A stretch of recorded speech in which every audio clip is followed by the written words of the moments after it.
What is up, everybody? How's it going today? It's been a while since I've streamed. I took a week off, but I'm glad to be back. I'm super happy to be back. How's everybody doing in chat, man? We're here to talk Riptide today. This is a passion of mine, Riptide. We already have some people in the chat asking me what my favorite trap is. We'll go over that today. We actually have Bryce right now working on a graphic for all the Riptide traps. So maybe towards the end we can do a tier list. I know Justin hates tier lists, but this is necessary. We need to do a tier list of all the Riptide traps from S all the way to do not play tier and D. Excited to talk about Tide. Don't give a piss about nothing but the Tide. Let's do it today, man. I love Riptide. So we're all going to be talking about Riptide today. I'm going to go ahead and post my, is that a recast? Not sure what you mean by, is that a recast? But I'm here live with you. So I'll give you number 3 just to know, hey, this is me. I'm live. I'm going to go ahead and post my deck list in the chat. So if you want to see what I played and follow along with me, that'll be my deck list. All right, I'll give everybody a second to kind of funnel in here, and then we'll go over. I hope you guys are all doing okay today. Had some work this morning, but it's okay. We're here talking about Riptide.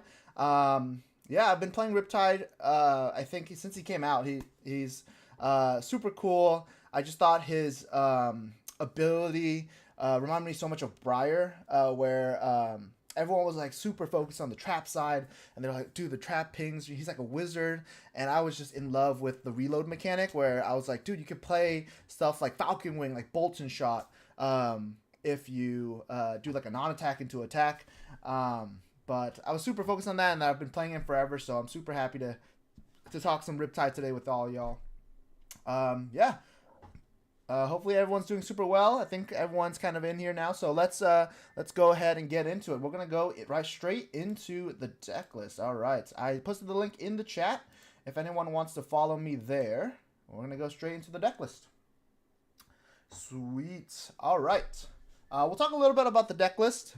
Oh, hey Thomas, how's it going, man? No, long time no see, man. I hope you're still playing Flesh and Blood. I hope you're all doing well in school and stuff, and not forgetting your books at my house. All right, we're gonna go straight into it. We're gonna go over the deck list a little bit, guys. Go over the deck list. Talk about why each card is in there. We'll go over my ProQuest kind of like results and stuff. Talk about the matchups, who I played. You might recognize some people too. And then after that, we'll just like open discussion. We'll do a Riptide trap tier list, hopefully, that Bryce can get going on. If not, we'll play some Talishar games, see if we can see the deck live, basically. I'll be coming to the CC event, my dude.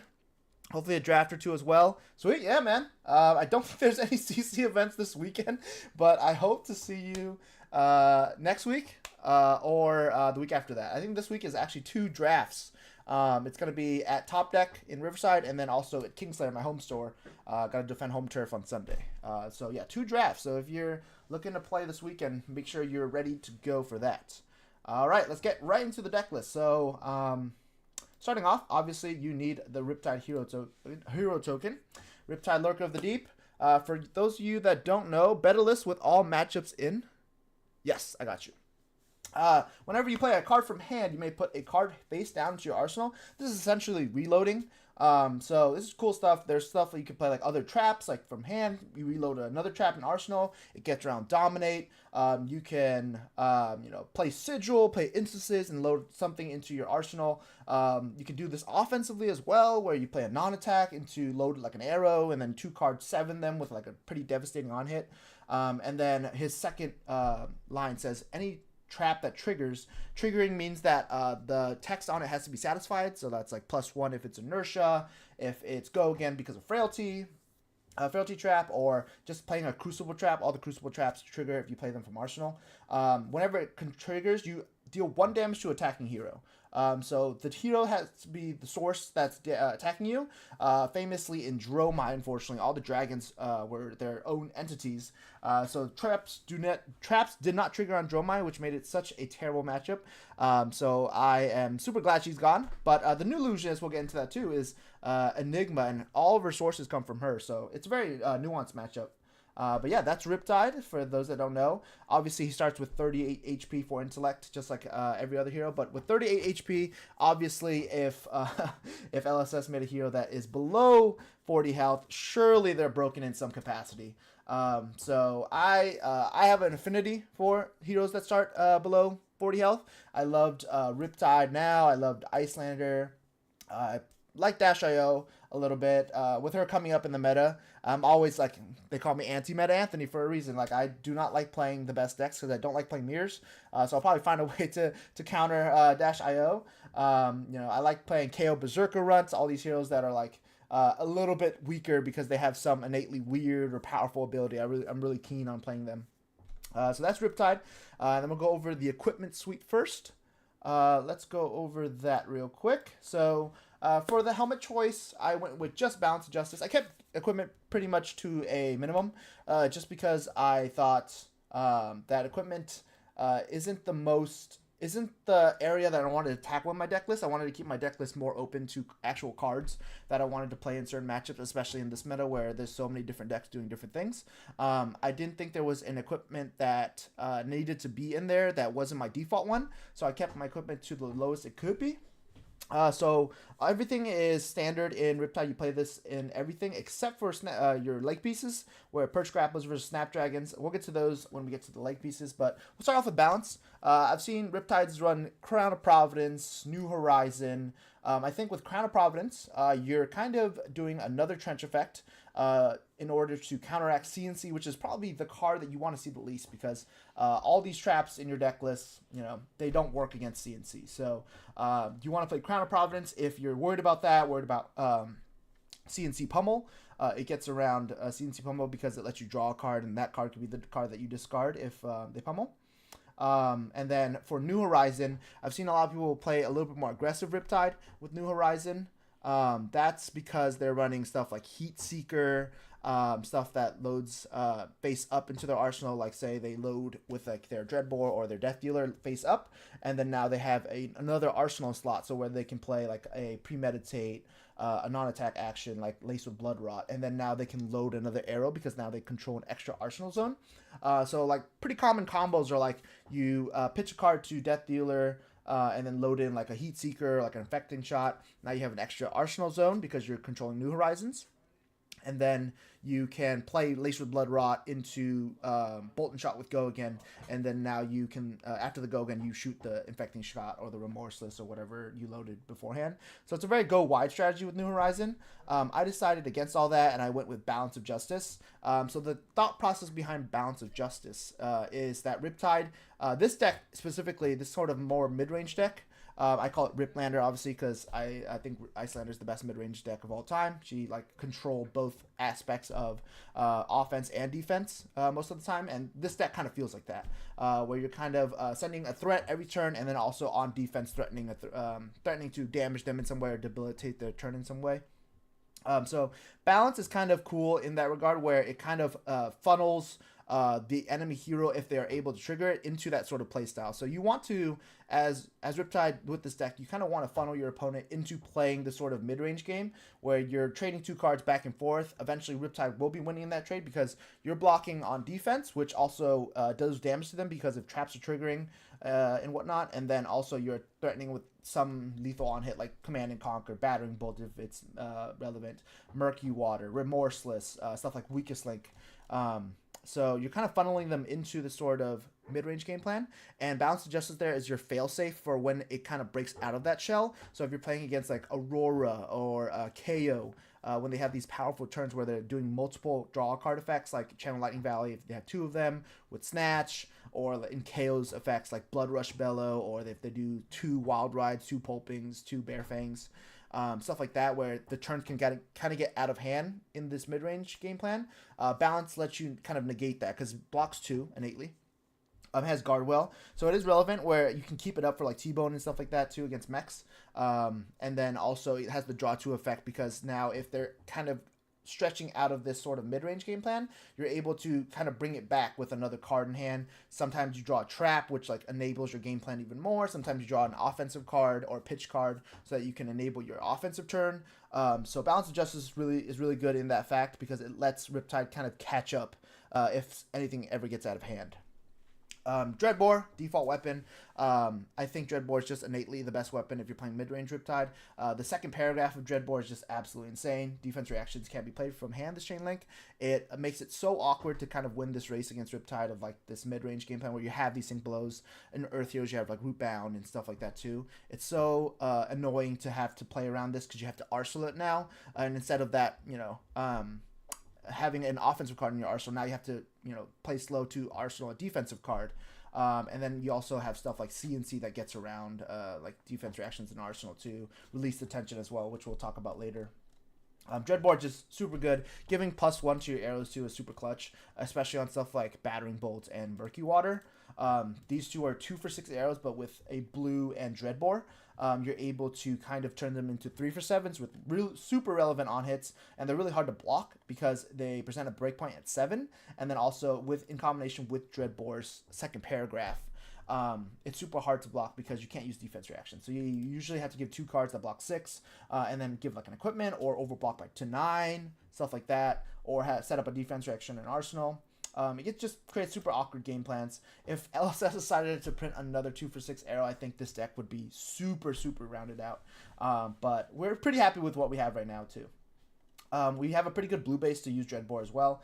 We run 15 blues at the moment, with some blues on the sideboard that aren't there for like pitch places, just for tech cards. But a 15 blues should be enough to suffice this sort of playstyle where you can still activate Quiver, you can still pitch for your turn. Trench is also another really good resource mechanic that we'll go into when we get to there. But there's a lot of ways to manipulate resources with Trench as well. So there's a lot of debate around the glove. So there's a lot of gloves that Riptide can play. You can play Stonewall Gauntlet, which is just like innately good.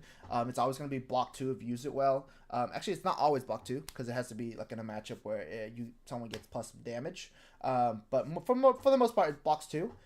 There's also Bullseye Bracers, which has AB on it. I decided not to do Bullseye Bracers because I think that AB doesn't really matter in the matchups that you're using it for. So if you're playing in the Kano, like I said before, a lot of times with this deck, I just accept the auto loss in the Kano. I only run AB1. I don't think it's worth to put sideboard slots into Kano. Even then, like if you did sideboard for Kano, you think your matchup's better or closer to 50-50, maybe 40-60, he could just blow you out of the water anyway, just because you don't have an innate way to get a lot of pitch, threaten a lot of damage to force him to pop off. He can just kind of play the slower game, block out, and get there inevitably.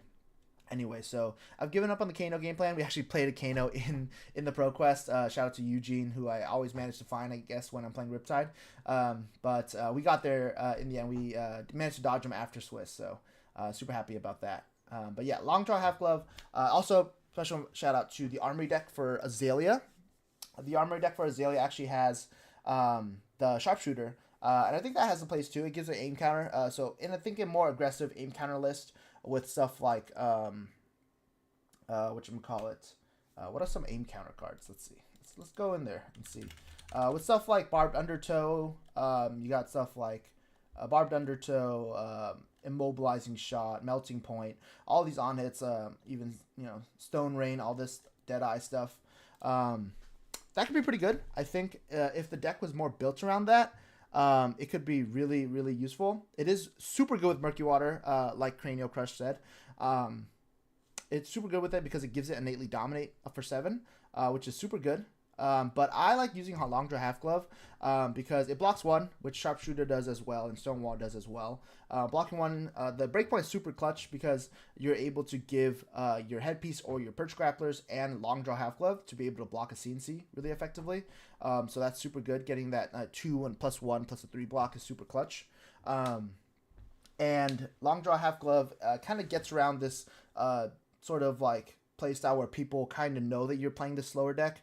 So they're like, okay, I have a really bad hand. I'm just going to block with 3 cards, set up an arsenal, and pass. And those are the hands where Riptide kind of struggles in because he can't effectively use his hand, like his full hand, unless he has sigils, unless he has Snapdragons for, an arrow, or unless he has like E strike to extend the chain. So he really struggles with using his entire hand. So stuff like long draw half glove, especially after you've blocked with it, is really good with this because it lets you innately get a buff on your arrow, and it sinks 2 cards that you don't think you need. So say you have multiple attacks. Say you have like 2 arrows that you don't really want, and you have Murky Water. You can sync these 2 arrows with long draw, and then you're able to get Murky Water all the way up to 11 if you load it with the blue, 10 if you don't. And it's just like really good in Riptide. It's just like a buff on a stick whenever you'd like, if your opponent decides to pass. So I like it as a failsafe, just in case like it comes to time in the game where you really want to buff up a big arrow. And it has a lot of points into certain matchups where you really want to get a critical on hit in, stuff like Battering Bolt or Murky Water, or Murky Water or like Murkmire Grapnel in the Enigma matchup. I just personally think it's the best one, just like across the field, so that's why I run it. Let's go into Quiver. So Quiver is just innately Remembrance on a stick as well.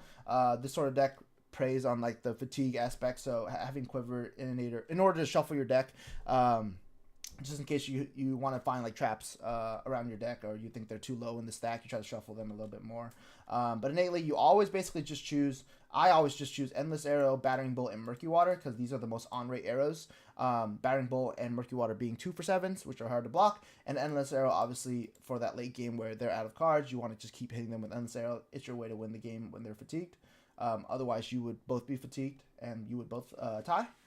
And then you got Trench. I think this is spoken for. Unless you're playing super aggro and you're using Tunic, I think Trench is always going to be the play if you're playing a slower deck. It has AB1 innately, so it's really good into like Rune Blades, like Aurora and Viscerai, because you can pay. This deck has a lot of blues, so Arcane Barrier actually does matter. Arcane Barrier 1 at least. And then the most fun ability of all time, put a card face down. Put a face down card, from my arsenal to the bottom of my deck. So that's super good too, because there's a lot of ways to manipulate pitch actually. So if you're ever thinking like you need extra pitch in your deck, or like you don't know how to get all these cards out of your hand, say you have a card in your arsenal, right? Like say you have a card in your arsenal, you have Codex, which you really want to use, and a blue, right? So let's just say those are your 3 cards. It's really awkward because you're like, if I Trench, then I have to use the 1 for Dreadbore, and then if I use my Codex, then now I discard my blue, or I have to use it to Quiver, so I have to get a 0 cost. I don't have any pitch left over. What you can actually do is you can activate Dreadbore with your blue. Since it's a May ability, you may put an arrow card from your hand face up into your arsenal. So you can activate this, get 2 floating, and then you can Trench to get your arsenal card out of there, so you can Codex. And then you can play Codex, and now you have 3 floating. You can use it for Command and Conquer. You can use it actually on the 0 cost, like shoot Infecting Shot, and then use the 3 floating for like Remembrance, Quiver, whatnot. But it's a really cool trick. You can make it look flashy too. You can do stuff like, I'll activate Dreadbore, and in response to Dreadbore activation, I'll Trench. So now it looks kind of cooler. There's a lot of ways to kind of manipulate pitch. Like say you had 3 cards in hand anyway without an arsenal. You can pitch the blue card. You have 2 floating. You can play Codex. After you play Codex, Riptide will trigger because you played a card from hand. Riptide will resolve where it loads a card into your arsenal, and then before Codex resolves, you'll Trench it away. And then now it's the same sort of combo, but you're able to get more resources out of that way and not lose a card to discard. So in Riptide, it's super important not to lose any cards, because if you lose any cards, you're losing on fatigue, and this sort of deck kind of preys on that. So yeah, Trench is super good. It hides cards really well too. Like it kind of masks your pitch stack. So if you're ever trying to hide cards like CNC or some pretty good traps late game like Spike Pit, it won't allow your opponent to track because your arsenal Trenched away. They'll never see it. And lastly, you got Perch Grapplers and Snapdragons. Perch Grapplers blocking 2, just kind of going with the game plan, having more block. Blocks a lot of on hits. You can use it with gloves to block CNC, like I said. And then Snapdragons, you usually use this in aggressive matchups where you want to be on the offensive more. I usually just use it for Enigma, just because I'm able to shoot multiple arrows in one turn, just in case they have stuff like Manifestation of Mirror Guy out or a pretty big board state. You're able to kind of extend your turn. You can use it on E-Strike as well. If you E-Strike, draw a card, give it go again with snaps. There's just a lot of ways to kind of extend the chain with Snapdragons in this deck. Especially with those 0 cost arrows. So you use it to kind of be on more of the offensive against Enigma, which I think is super important, because if you let her get out of hand, it'll get bad for you pretty fast. So let's go right into the main board. All right. So for the main board here, we got stuff, some pretty cool stuff. It's a mid-range deck, so you can see a lot of like not a lot of go again, just kind of like being content with shooting once or attacking once. So first off, you got Battering Bolt. This is the reason I play Riptide this weekend. So I think this card is really good into the meta. If anyone saw if anyone saw the breakdown for this sort of card, or sorry, what am I saying? If anyone saw the breakdown for the ProQuest, Aurora and Enigma were the two biggest winners. I think Aurora had 23 wins, where Enigma had 20. Was it 22? Like one behind. It's pretty insane. So I think with those two heroes in mind, Battering Bolt is just insane because of its on hit. So it's a 2 for 6. It has the on hit of when it hits a hero, they reveal their hand and they discard all cards other than action cards. So in Aurora and Enigma, both of these heroes are kind of leaning on instances to kind of power their turn. Aurora with Channel Lightning Valley, Electrostatic Discharge, even Somersault even. And being able to force them to kind of use it on your turn is really important because it kind of lessens their power level on their turn.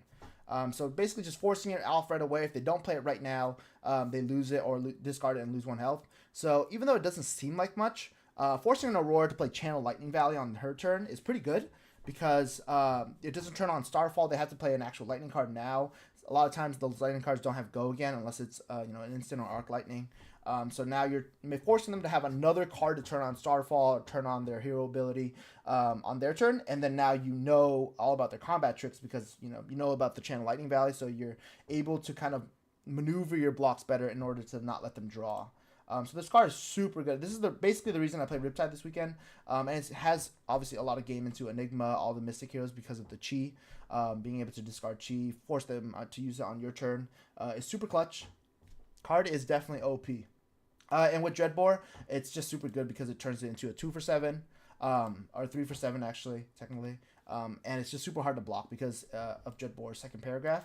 I should just get a shirt that says Dreadbore's second paragraph. I mean, that card is nuts. Moving on, Command and Conquer, obviously super good card. I hate to see it as Riptide, so playing it feels obviously just as good. Helps get around all those aggressive decks. We got one-ofs of Drill Shot and Steering Shot. These are your main Codex targets. I'm really happy with blocking with these cards just because they block for 3 as well. They're just super good at blocking, so I'm able to use them right away, put them in the graveyard, and then now I have Codex targets when I'm down to 0 cards in hand.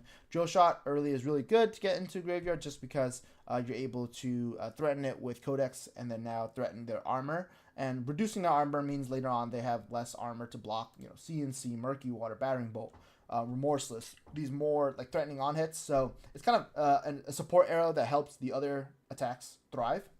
And you have the late game Searing Shot, where you're super late, they're at 2, you go to get Searing Shot, and now they have to block Searing Shot because if they go to 1, they lose 1 health, go to 0. So it's super good late game Searing Shot. So those 2 arrows are your main Codex targets when you're down to 0 cards. I like having them in the deck just because they block 3. Sometimes you can actually use them on your turn aggressively too. You can shoot it for 5 just with 2 cards, or like Trench. You can have a card in Arsenal that you didn't use, Trench, load to a Dreadbore with 1 resource, and then shoot this for 5. Or late game, or against Enigma, you can use Snapdragon Scalers to give these go again, and then now you can do something else after, like E-Strike them or load with Battering Bolt, shoot again, so you shoot 4 into 7. A lot of options with those utility arrows there. We have Endless Arrow, obviously, one of Riptide's best arrows. It's just his sort of hammer, his guardian hammer. Shooting for 4, shooting for 5 sometimes. Super awkward to block just because of Dreadbore's second paragraph. And it's the way to beat fatigue. In the sort of fatigue deck, where you're trying to like run your opponent out of cards or like outvalue them over time, Endless Arrow is super good because it loops over and over, and they have to give 1 card in equipment. Usually it's just super good to just keep looping this for endgame. It's my favorite card to save for late game just because once they run out of cards, you just keep shooting them for 5 and they can't block, but you don't win until the last Endless Arrow hits. E-Strike, obviously, best mid-range card, best aggro card in the game. Just super good. If your hand's awkward, you can go ahead and sink a card and just give it +2. Oh, nice. Sweet. Looks like Bryce was able to. Um, oh, Bryce was able to make a tier list. He says that it's okay. I'll work on it, Bryce. Thank you. It's not manipulable. It's not okay. You can't change stuff right now, but I'll be able to work on it. Let's see. He sent me his tier list, so we'll check that out later. But yeah. Moving on to infecting shot. So I wasn't convinced on infecting shot. I always thought a 2 for 6 like this wasn't really worth it. But my teammate Christopher Ali, who also plays Riptide, he just says, it's essentially a 2 for 8 because if you don't block, you get the blood rot. And that's pretty on rate. And I think with the additions of Snapdragon Scalers, also running Line It Up, which allows you to kind of flip infecting shot and then make it a 6 attack, and then also still have 1 floating for Snapdragon Scalers, load with Dreadbore, or Snapdragon Scalers Codex for another 1 cost. It's pretty good. And in the end, like, you can also, if your hand's full of reds, you can Codex, use your Trench to get 1 resource, or basically, yeah, use your Trench to get 1 resource, and then go get infecting shot, which is like a super above rate arrow for whatever you want to do off Codex. And then yeah, so it's like if there was another 2 for 6 that came out, I would probably run it over Affecting Shot. But Affecting Shot is just good enough to be in the deck list. It's probably the first card I'd block with. Let's see. I blocked the most with Endless Air. Never mind. I pitched Intoxicating Shot the most, and I play Frailty. That's funny. But yeah, I guess I blocked with Endless the most. But it's probably the second or third most blocked with Arrow, just because usually there is a better play to make, or it's just too awkward to play it out. Just because if I have too many reds, technically I need 3 cards to play this because you need the Dreadboard activation as well as the pitch card for infecting. So if it's a 3-card 6, potentially 8, it's really below rate. But yeah, moving on to Murky Water. This is Riptide's latest specialization besides Plan for the Worst. Unfortunately, Plan for the Worst did not make it in the deck, but we'll talk about that. So Murky Water says if it has an aim counter, it gets +1 and Dominate. This is where Sharpshooter would be good, because if Sharpshooter exists, you could actually get +1 innately, because you can put an aim counter on it from your hand. When it hits, you can banish face down 3 traps, 3-card Monty it, from your graveyard, and if you do, choose 1 at random and put it into your arsenal. So it's kind of like this hidden effect where if you have a lot of traps in your arsenal, you're able to pick 1 at random, or pick 3, and then shuffle it up, put 1 in your arsenal, and your opponent doesn't know because the other 2 are going to be face down your banish zone. So yeah, that's probably one of my favorite arrows right now. It's always fun to kind of like shoot an early game. They're like, oh god, I have to block this, and they always ask if it has Dominate. It never has Dominate basically unless you have Line It Up in this deck. But they always ask if it has Dominate, and I always say no on hit, and they're like, what, really? And then they read in like, oh yeah, you have to have traps. This card especially sucks against Kano, because you can basically never get 3 traps in your arsenal in your graveyard against Kano because you're never going to be blocking attacks. I always meme that the only way to get 3 traps into your graveyard is if you Codex yourself on purpose, and then discard 3 traps. So you have to play all 3 Codexes, and then your Murky Water will be turned on, which is incredibly above rate and super good against the Kano matchup, obviously. Moving on, we got Remorseless. So this is a way to tackle aggro, as always. It's really good in combination with Dreadboard because of the ability where if you load it face up, defense reactions can't be played from Arsenal. And with Dreadboard, it says defense reactions can't be played from hand. So with the combination of both, now it's just super awkward to block because you can't use defense reactions at all. It's just super awkward because now you have to give... It's a 2-card 6 essentially if you use Dreadboard. So you have to block with 2 cards. You're going to be down a card in that exchange. Or if I use Line It Up, it's even bigger now. If they take it, now their aggressive turn, they're taking 1 damage each time they play an action, which is basically like Riptide's ability. So it's like pinging you. You're getting pinged by these traps as well as Remorseless. It's just a super overall good card against aggro. And it has its place against like kind of defensive decks where it can mess with the defense reaction. So just overall, probably the best 1-cost arrow you could play in your deck. Sigil of Solace. This card is really good in this meta, in my opinion. Why I really like it is there's a lot of split damage right now with Aurora, Viscerai, all that good stuff. And Sigil of Solace essentially will always be a 3-block.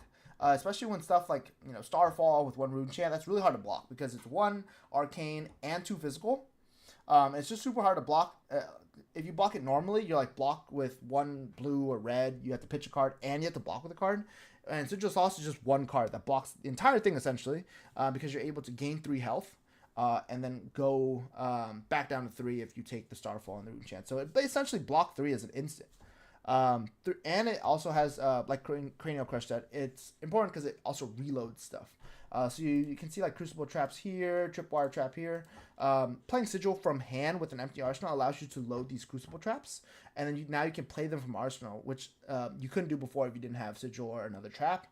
So it's just another trap enabler for Crucible, which is super good. So yeah, I really like this because a lot of times people will want to go second against Riptide to kind of get the upper hand on tempo, just because they sometimes think it's like aggro Riptide. Sigil Solace is super good going first or second, because if you have it, you block out, or you just play all your sigils, and now you're up on sort of life. You start at 38, so any sigils you play on turn 0 basically makes you into a normal sort of flesh and blood hero, I guess.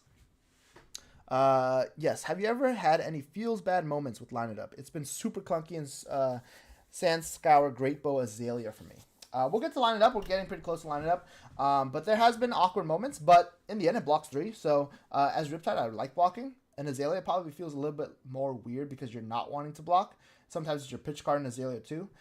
So probably Line It Up doesn't feel as good in Azalea sometimes when you have clunky hands. But in clunky hands with Riptide, it blocks 3. It's your pitch card for CNC, pitch card for Weakest Link. There's a lot of ways to use it that are super good in Riptide, at least, in this defensive list. Weakest Link being another generic attack to attack the meta. With all the instances moving around, KO still has those attacks that block for nothing. Weakest Link is super good because it lets you look at their hand. In the end, it's even hand info, so even if they don't have sort of like anything to discard, you can look at their hand and kind of evaluate how you play your traps. So say they have CNC, but they have a Go Again effect. You want to play both traps on the Go Again effect just to make sure that you don't get locked out by CNC. So Weakest Link is just super good just to get info. And information is king in Riptide because it allows you to kind of naturally progress your turn and see how you maneuver your turn based off the information you get. One Tripwire Trap. I used to run 3 in a previous list. I think I ran 3 in Battlehardened San Diego. And that was super good, but this list is a little bit more arrow leaning with Line It Up.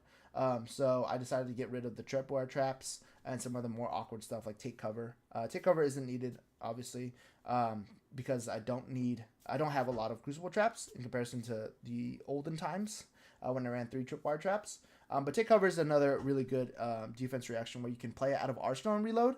And it's better in Sink Below in that regard, because if you have Sink Below in your arsenal and you have another Crucible Trap, you can only Sink Below from an arsenal and you can't reload that Crucible Trap. But if you're playing 6 Crucible Traps, 9 Crucible Traps with Rock Slide as well, Take Cover is really good from Arsenal because it lets you reload that Crucible Trap, which you otherwise couldn't have with Sink Below. Everybody knows why you run Codex. Best card in the whole game. It fortunately survived the tome bans, so that's why I'm super hyped on this card. Surviving the tome bans was super clutch because this card kind of makes Riptide right now. It's just super good. It helps beat fatigue. You can go get your CNCs back. You play Battering Bolts even more. It gets your best cards back into your hand, and the Ponder lets you kind of get card advantage where other people discard. You get the Ponder. Sometimes you hit the Trap. It just, it's kind of a snowball card, and in the end it pitches too. So I mean, it's just super good. I got memed by Christopher Ioli too. He said that I played too many non-attack actions, and I was like, my bad. Like, I want to test it out. And he's like, yeah, you're running stuff like Line It Up, Codex, and I'm like, sorry for running Codex Frailty, I guess. But yeah, it's just a super good card. Moving over to Line It Up. All right, Line It Up is one of my favorite cards that came out. Son of a Gun is out here playing mid-range Riptide. Codex is so good. You guys are both correct. Yes, mid-range Riptide is my favorite version right now to play. So I'm really enjoying that. Codex is so good. True. Do you think with Dio coming back, you'd want more 4 blocks? Yes, I think I would. Especially if they play stuff like Outpace, 0 to 60 red, Zipper Hit red and yellow. I would probably want to see more Sink Belows, more actual blocking cards. Right now, it's kind of a Runeblade meta, so I like Sigil Solace as my kind of 0 cost blocking card. Blocking in quotations, obviously, but when split damage doesn't matter as much, I would definitely go back to more Sink Belows and more Take Covers, just because they're innately block the Mechanologist card so well, without having to give equipment, it's obviously super good in blocking those Boom Grenades, so I can definitely see that happening. If I were to kind of take this list, and kind of shape it to the -IO meta, I would definitely take out Sigil of Solace and put in stuff like Take Cover, and then I would increase the tripwire traps back up to 3. Just because having these 4 blocks are super good against all those attacks, like I mentioned. It also blocks out what's it called? Underloop. Underloop is the one that kind of recurs itself like Endless Arrow. So being able to block Underloop is super clutch because it doesn't let your opponent get card advantage at all. Playing Dash, I know how important it is to get Underloop to hit sometimes. So being able to block that is super clutch. So to answer your question, Cranial, I would definitely run more 4 blocks. And I would take away probably Sigil of Solace to kind of negate the effects of Boom Grenade if Dash-O was the premium aggro deck. I mean, I play Riptide because I want to tackle these sort of aggro decks. So if Dash-O ended up being the best one, I would definitely play that sort of deck list. Right now, this deck definitely targets Aurora, definitely targets Viscera, definitely targets Enigma. So this is kind of curated towards those matchups. But moving to line it up. So line it up is from the Armory deck, super good with Murky Water. If you're able to pitch deck one of your lineups with Murky Water, it's like the best end game possible. You shoot for 10 Dominate, and then also you get your best trap, so you can go get like Buzzsaw, you can go get Pitfall even. You can get 3 Pitfall, and now you know your opponent's gonna take 1 damage at least. If they don't play around it, they take 3. So line it up, Murky Water, best combination in the game.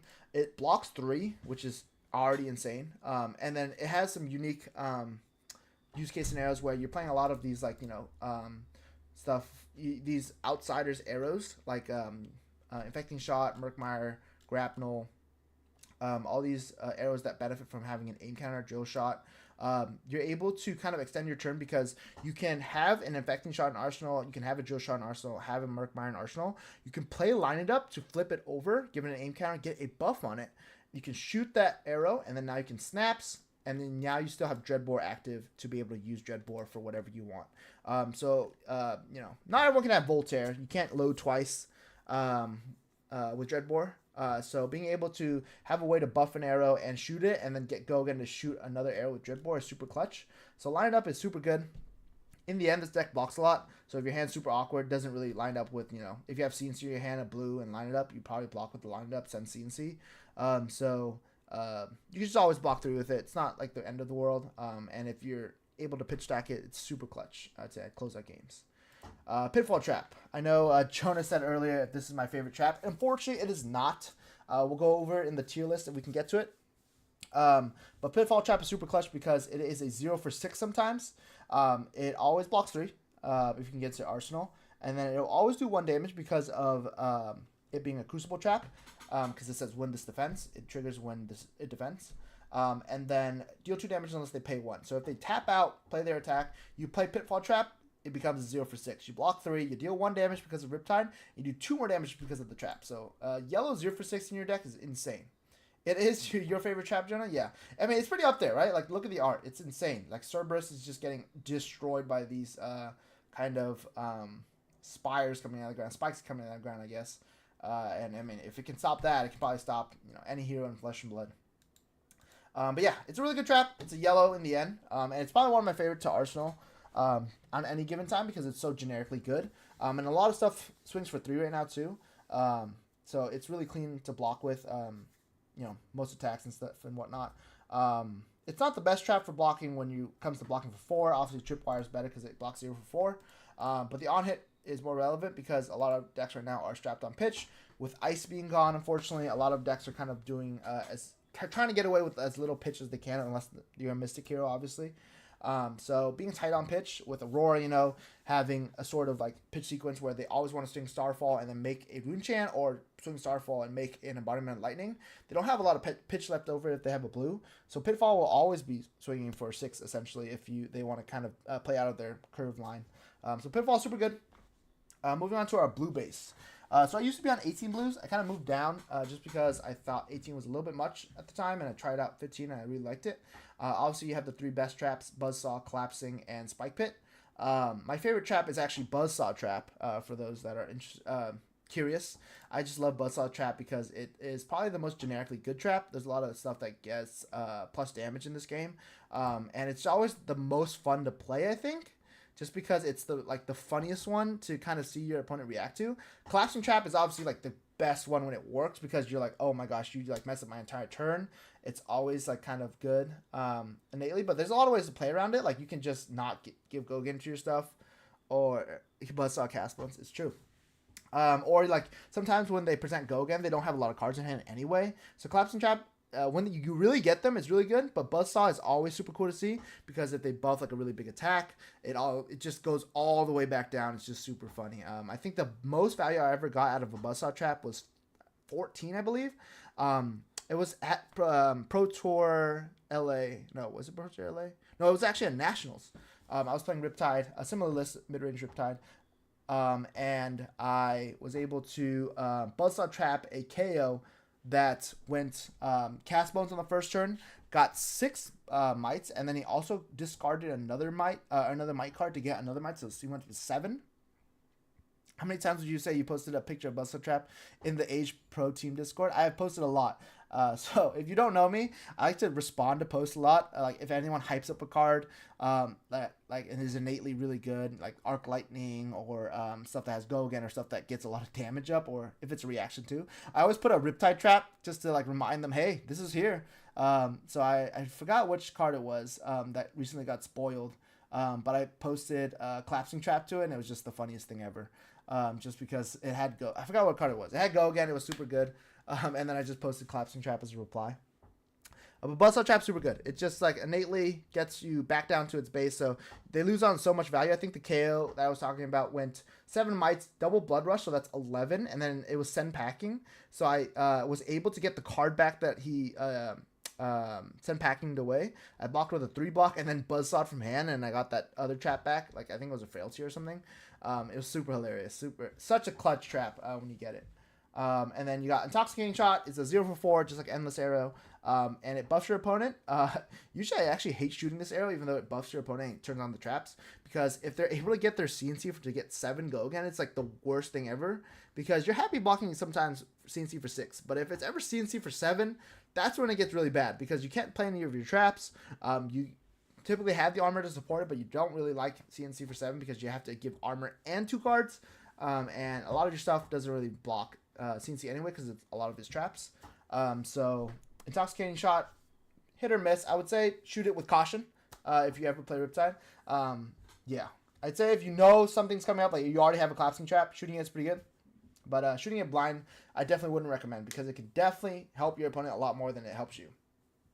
And then next we got, let's move on actually past Ripple Away because I want to talk about Ripple Away on the side. We got Spike Pit Trap. So Spike Pit Trap, another clutch trap. I would say it's actually my second favorite. It's super clutch in the matchups that matter. Spike Pit Trap says, when this defends and attacking you has played or activated a reaction in this chain link, you put the top card of their deck into their graveyard. And that's super good because when you put it into their graveyard, usually you're playing this late game. You pitched it a couple times, maybe you used it on Quiver, maybe you trenched it away. Late game, they have a lot of cards in their graveyard, obviously, and a lot of heroes now are playing like repetitive cards in both in both red and blue, sometimes even yellow. And if this hits a super clutch card, they take upwards of like 5-6 damage. It does so much damage out of nowhere. And in the end, it just mills a card too, so they really need that late game card to kind of fuel their late game stack against Riptide. Spike Pit Trap is kind of getting you so much card value in like the kind of macro game sense as well. I think the most damage I ever did with a Spike Pit Trap it was like 9 damage. I think it was like Shred against an Assassin. I think they ran 9 Shreds, and there was like 8 Shreds already in their arsenal, and they took one from Riptide, or 8 Shreds in their graveyard. So this trap is super fun. I think whenever it triggers, like everyone's heart skips a beat because what is that card on top? You know, you never know what it is, and it's always suspenseful when they flip it over, or if it's like a super common card in their deck or not. I actually at Battleharm San Diego, this triggered 3 times, and all 3 times it was against New, and all 3 times it was an Inner Chi. Late game, so they obviously don't have a lot of Inner Chi in their graveyard. Unfortunately, they only took 1, or technically 2, because of Riptide trigger. But it's super funny how this trap works. And then in the end, we're playing Warmongers too. Warmongers is really good to counteract the Runeblade meta, like I said before. And obviously the Azalea matchup, which can be bad for you if they run Dreadbore. But if they don't, you have a better shot with like your Buzzsaw traps, your +1 traps, and Warmongers there to stop them from being able to kind of fuel these degenerate turns, going past Riptide's counter value that I was talking about earlier. You kind of want to keep them in this mid-range game plan. You're actually happy playing Warmongers on yourself because you don't actually have a lot of buffs. you have line it up and release attention. But if you warmongers yourself, you're happy picking war because you're able to use your long draw if it gets awkward. You can just in the end use Dreadbore and just shoot your arrow. You can use E-Strike to filter your hand. If your head's a buff, you can E-Strike go again, filter the trap. You can play a sigil. You're pretty happy unless you draw Codex, basically, if you choose war. And lastly, the last blue is Ripple Away. Oh man, this card basically lost me the ProQuest. But it's okay. That's why we try to test stuff out, have fun, and try to see what we can do to kind of advance the deck forward. So this card used to be Blue Infecting Shot. So Blue Infecting Shot is this version right here. In blue, it swings for 5 instead of 5. It swings for 3 instead of 5. And Blue Infecting Shot was this slot, and then I ran Ripple Away instead. Essentially, it's the same cost because if you use Dreadbore, it will cost 1 to reload with Dreadbore, and it will cost 1 to shoot it. So it'll cost 2 innately. Both swing for 4. Effective Shot does work with Dreadbore because it makes it awkward to block, and it has the Blood Rot on hit. But Ripple Away, I thought was a good meta call for Viscerai. And also stuff like Aurora, stuff like Enigma as well. When these action cards are making sort of embodiments or tokens in this case, the most famous case would be Malefic Incantation. So if Viscerai has Malefic Incantation, you can actually discard this in response to the action card being played. So then when you play the action card, say you play like Swarming Gloomveil, it'll make a rune chant which gets you go again on Swarming. But if you play this or Rune Rager even, you discard this, it actually doesn't make the rune chant because the action card would be creating this token in this sense. It would deny the rune chant being made, and now Rune Rager doesn't have go again. It's a turn ender. They would have to play Spellbound, or they would have to use Spellbound if they want to increase their extend their turn, I should say. So this card was kind of a target card to hit that. Why it lost me the ProQuest, unfortunately, was it was against New, and I just piled against New, and it ended up being one of my random banishes off like a stealth card hitting. And late game New was able to play it for free for 4. So it really came clutch in that moment because I was able to get hit by Spider's Bite. They played Ripple Away, and I had to block with cards to stay alive. So in the end, not clutch for me. And I didn't use it at all against Viscerai. I actually played a Viscerai and beat him, but I didn't discard Ripple Away against them. But yeah, just testing stuff. In the end, I think if I were to play it again, I would definitely use this as Infecting Shot. This is good against New because they can't shoot arrows anyway, so they can't use that Infecting Shot if it was to get discarded. But yeah, I think Infecting Shot innately just works better with the deck because of line it up, because of Dreadbore. So I would probably run Blue Infecting Shot over Ripple Away if I ran the tournament back. But it was a good test card to see how it works. In theory, it is really good against Viscerai, but I think you can get there without this sort of tech anyway. And in the end, I think also discarding a card is really bad in terms of kind of how on rate you want to be. So yeah, I think in a fatigue deck like this, Ripple Away doesn't probably have a place, but it's cool to try stuff out. So that's basically the main board. We'll go into the sideboard here. So the sideboard, some beautiful stuff. I always love talking sideboard. Friendship ended with Ripple Away. Blue Infecting Shock is back on top. That is true. Throw away your Ripple Aways. Don't need them. Unless you're playing Enigma. Probably pretty good at Enigma still. So sideboard for Riptide is famously clogged up by traps. Like there's so many traps you need to run. Most of your deck starts with like 25 cards, 30 cards because you have to run all these traps. But yeah, we got the good old Frailty. I will always say it. Frailty, Inertia, Boulder Trap, and Tarpit Trap. Those are just, innately good cards. Everyone has Go again. Everyone has +1. These will always trigger. I've seen people run 2 Inertia Traps and, 2 of everything else because Frailty is always good against ninjas and assassins. Inertia has less of a place because it pitches for red. It's a red pitch, and it, the effect doesn't really matter because sometimes people just dump their hand anyway against Riptide because you want to do as much damage as you can. You're not really trying to set up against Riptide because you're scared of like him trapping you over and over. So sometimes people just hand dump, play out their entire hand. So Inertia Trap doesn't really matter. Ponder tokens also get around Inertia Trap. So there's a counter to Inertia where you can like Codex or hit with pre-med, and you can layer the Inertia first, and then you layer the Ponder after so that you draw a card and you're able to Arsenal as the active player. So yeah, all the 4 of those traps, super good. I play on most of them just because I'm on this mid-range game plan. I want to ping them as much as I can. And in the end, more trap density for Murky Water is always good because you're able to kind of recur these traps over and over. And you want to be able to fill your graveyard with as many traps as you can. to be able to turn on Murky Water. And the next, these kind of go in tandem, Murkmire and Release the Tension. So Enigma was a really big problem for me when first playing Riptide, because it's obviously an illusionist, but over time I found out that he actually has a pretty decent matchup. He has a lot of like attacks that threaten these sort of instances, like Battering Bolt out of hand, and all of Enigma's attacks, if they have Cosmo, have Go Again if they have +1 counters, and usually it does. So you're able to trigger Inertia Trap, which triggers because they have +1 on their Spectral Shield, and Frailty Trap because they have Go Again on anything that has +1. So all of your traps actually trigger against Enigma's attacks. That's what makes Riptide kind of good, because you're actually able to ping them on their turn with traps, unlike Dromai beforehand. And this ping is actually threatening their damage as well, because they have Ward, which is like what they're swinging with. So if you're pinging them for 1, pinging them for 2, it's threatening their actual attacks. So like say they swing with a Mirror Guy with no protection, you play a Pitfall, the trigger will go off on Riptide, and if they don't save Mirror Guy with another Ward effect, or like Oasis or something, they actually lose Mirror Guy, because it's the sole source of Ward they're attacking with. And if you get pinged for 1, they have to use Ward to defend there. And Mirror Guy will perish, the attack will fizzle, and off to the races you go. You just kill the Mirror Guy, which is super good. So these two are actually really good in that matchup, because Murkmire, obviously, through a really big board state, if you're able to buff a really big Murky Water, or if they can't even block 4. Sometimes you'd be surprised about how low Enigma can block, especially if they're on Count Your Blessings. It's really hard to block 4 because of Dreadbore. So being able to just swing for 4, if they don't have enough block, all their board is gone, is super clutch. And in tandem with Release the Tension, you kind of lock out defense reactions innately. So it's hard for them to block with these super above rate defense reactions. They have to give you 3 blocks and armor, and most of their armor doesn't block unless it's like Traverse. They usually run Ward on their shoes and on their feet and their arms. So Murkmire gets around that as well. So yeah, super good card. I run 3 because I want to see it in that matchup. So when it comes in, you definitely want to see it. It's your primary Codex target as well, and you run Snapdragon Scalers to be able to extend the chain. So like sometimes you have a Codex pitch card and a Murkmire. You can load in Murkmire with the pitch card, give it Go Again off snaps, and then Codex get the grapnel back and then shoot it again. So you shoot multiple breakpoints that threaten all their ward twice, which is super insane.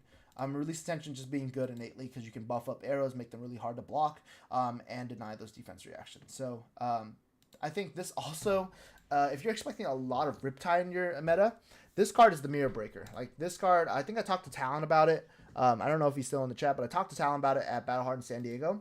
This card will single-handedly win you the mirror, because Dreadbore is already super annoying in the matchup, and now that you add on top Release the Tension, you basically lock them out of half their hero ability, half their deck with their defense reactions. And especially if you line it up with a Battering Bolt, this card is absolutely insane, because if you line this up with a Battering Bolt, it shoots for 10 if you have a blue pitch.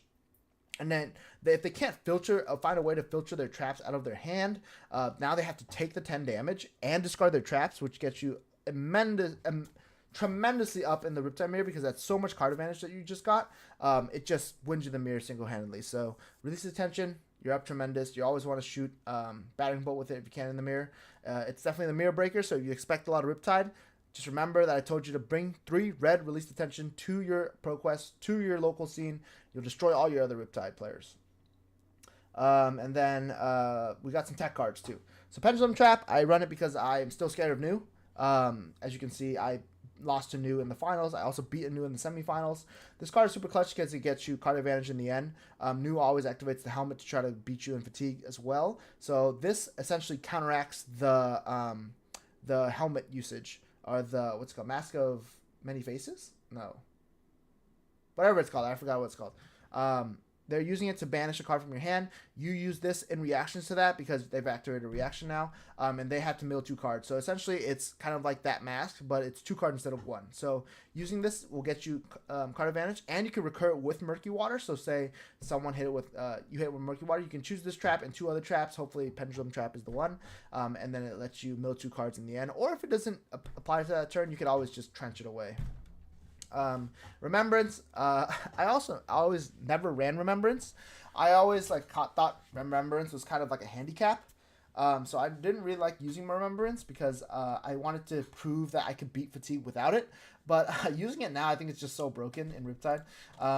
It won me actually one of my games single-handedly. We'll get into that once I get into the matchups, but it allowed me to recur Battering Bolt over and over. I shot Battering Bolt, I think, that game like 7 times, so I was able to basically win the game because of Remembrance, and I didn't have a lot of cards in deck. Remembrance, all my Battering Bolts back, and I was able to shoot again.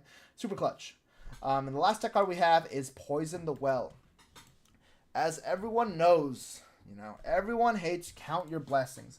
If you're playing Count Your Blessings right now, probably somebody hates you in the world. And that's okay, because, Flesh and Blood is a game where people get to express their favorite playstyles. And if your favorite way to play the game is Count Your Blessings, I'm so happy for you. I'm glad you're playing this game because you like to gain health. That's cool, man. I play this game because I want to hurt my opponent and kill them, so Poison the Well is in there to counter those players that like that. Poison the Well is really good because it allows you to counteract those late game Count Your Blessings. Late game you can play this and it'll be like -9 health if it's like max value, -8 health, 7 health. And it's a blue pitch that you can use to quiver. It's a blue pitch you can use to activate on your turns. Obviously, this is only coming in if you know they're on Count Your Blessings, so this requires a little bit of scouting. If you can go to the top tables, if you can go to, wherever you are in Swiss, you can try to find an opponent and see if you know what they're on, so you can play Poison the Well. And you can also hide it really well in Riptide. So other heroes, you have to get this into your pitch to be able to facilitate it for late game where you want to play it. But in Riptide, it's actually pretty good because if you don't use it as a pitch card, you can actually put it in your arsenal and then trench it, so that they don't even know that you have it. So if you arsenal it, you can trench it away and save it for late game in your stack, and people wouldn't even know that you have it. So when they play their Count Your Blessings number 7, 8, 9, you can actually play this late game because you have it in your stack. They didn't know about it. Play it, and then now it came out of nowhere. They never saw it because of Trench.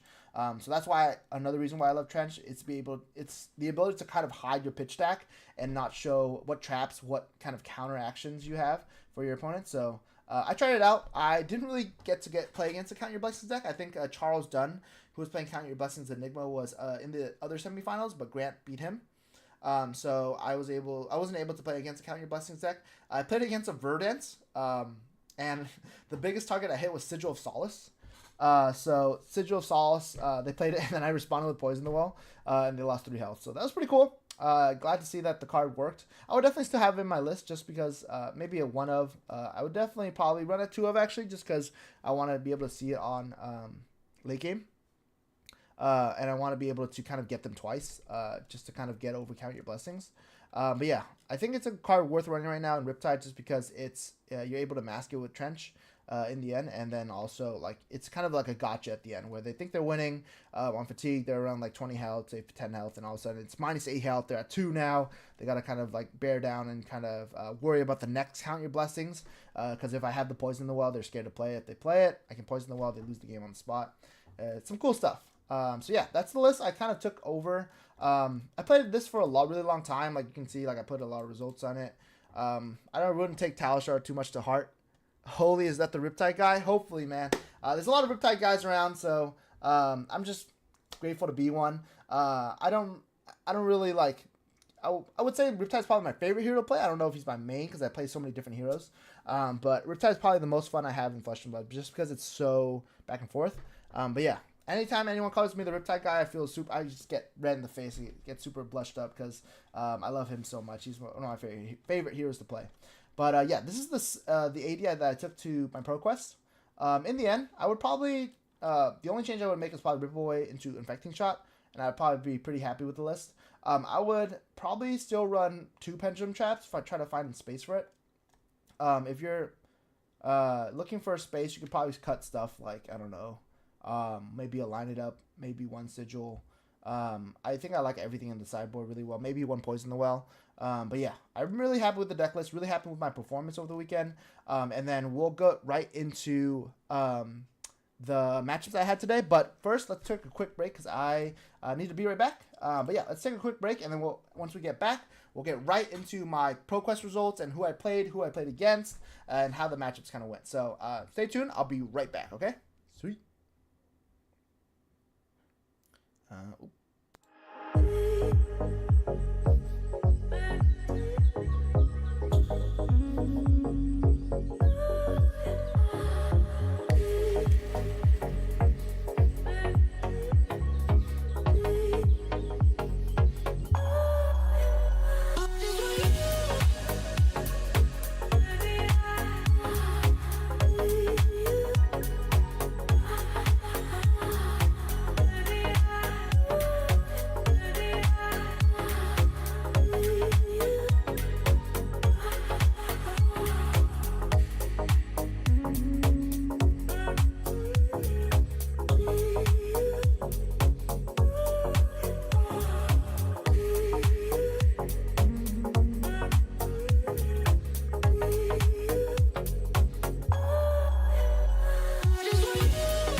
Sheets. Hello, hello. We're back, we're back, we're back. Sorry about that. I just had to take a quick little break, but we're going to get right back into it. So I'm going to repost my deck list one more time, just in case anyone is coming in for the first time now after that break. Just going to send it in the deck list here. So if you wanted to check out my deck list, I'm going to go ahead and post it in the chat once more time. Look at this awesome gentleman. Hey, Andrea, how's it going? Hopefully your army's going well. As always, everybody, come to locals. That's the one thing I will ask of you. Even more so than watching us. Just come to locals, support your local FGS, play your games, play the game, see the world. James White said, you want to play this game in the flesh and blood itself. So nothing more important than coming to armies, hanging out with the buds. So yeah, come to locals. And yeah, let's get right into kind of my ProQuest report. I got destroyed by my combo Terra, but I'm liking Terra will work on it. Was it Blitz? Did you play Blitz for your armory? I'm actually super excited to play Blitz skirmish season because I have a nasty KO Berserker Run deck that I want to play. I'll probably release it in a future video. Another segment of Anti-Meta Anthony. I'll probably release a kind of a KO Berserker Run. Not the one with one arm, the one with two arms. I'll probably release some segments playing that deck. It's super fun. We got to roll some dice, but yeah, Blitz is super fun right now. I'm really enjoying it too. But yeah, your combo Terra, I assume it's Channel Mile Rogue, something like that. It should be a lot of fun. Channel Mile Rogue is always going to be good in Blitz, right? Let's get back into the browser here, and we'll go over my ProQuest report on this handy dandy notepad that I have. We'll write on it too, just in case we have any notes. But yeah, let's go over my ProQuest report. All right. So for ProQuest, it ended up being a 32-person classic constructed event. So 5 rounds of Swiss followed by top 8, and I played Riptide. I was able to do really well in Swiss, and then make it all the way to the finals on Riptide. So super cool showing. I actually work at Kingstarter Games in Fountain Valley, and this ProQuest was at Kingstarter Games in Oceanside. So it's one of our sister stores. Shout out to Kingstarter Games, employing me, being a super cool store. And Alex, who's the manager down there, used to frequent Fountain Valley more, but since he's down in Oceanside, not so often now. But shout out to him.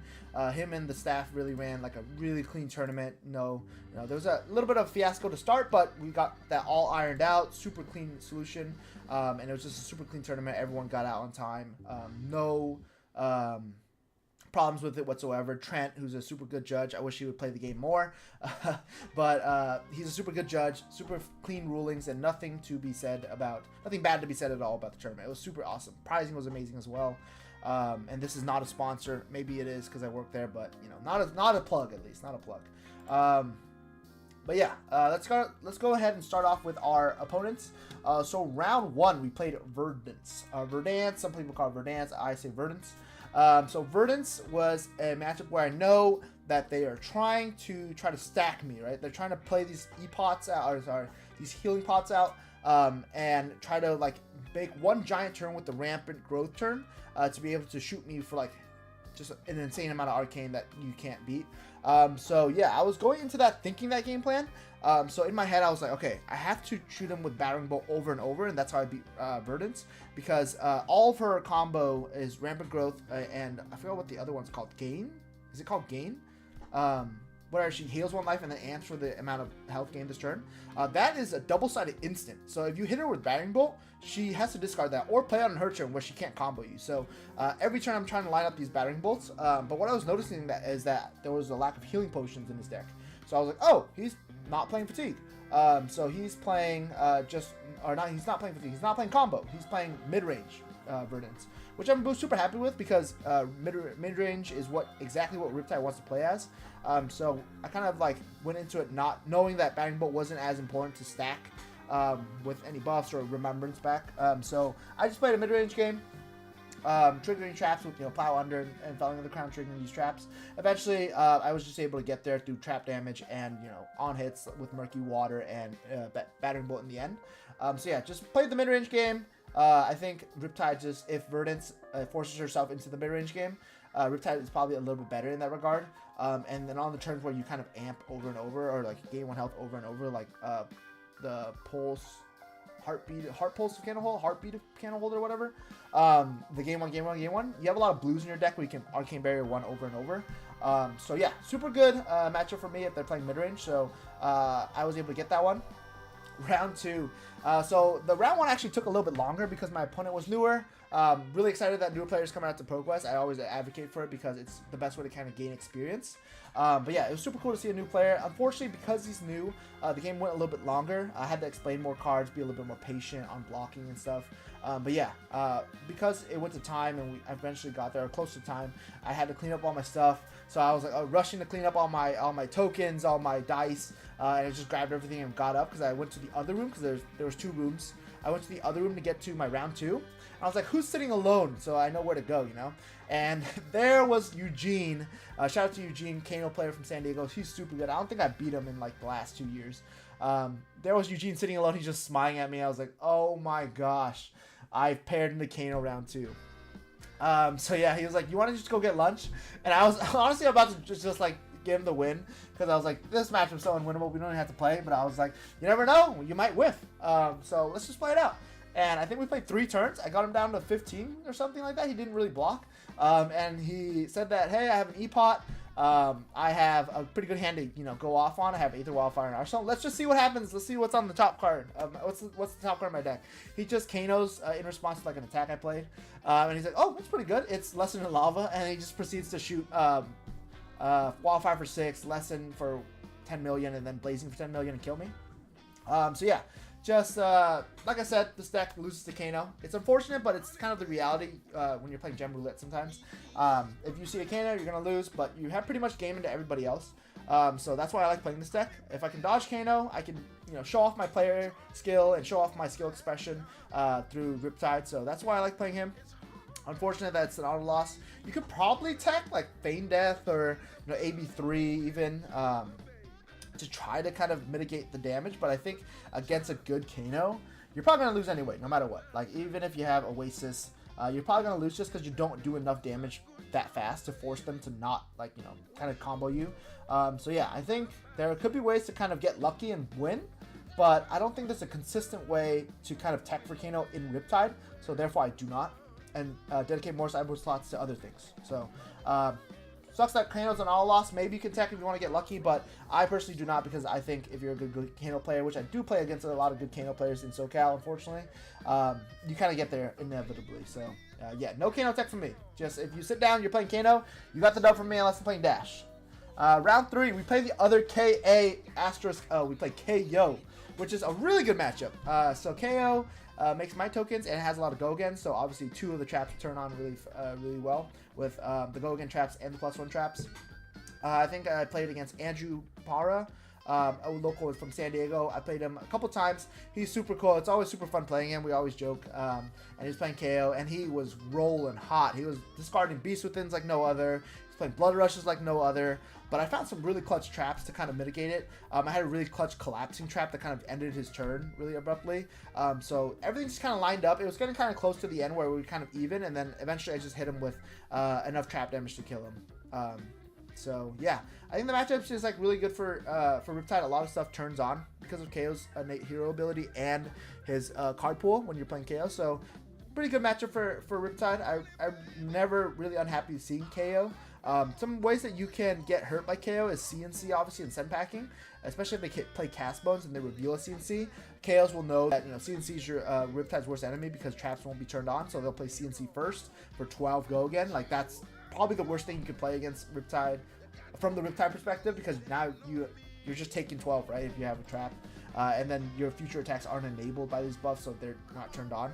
So CNC is definitely the way to beat Riptide as KO. But they have to find it and they have to play Cast Bones.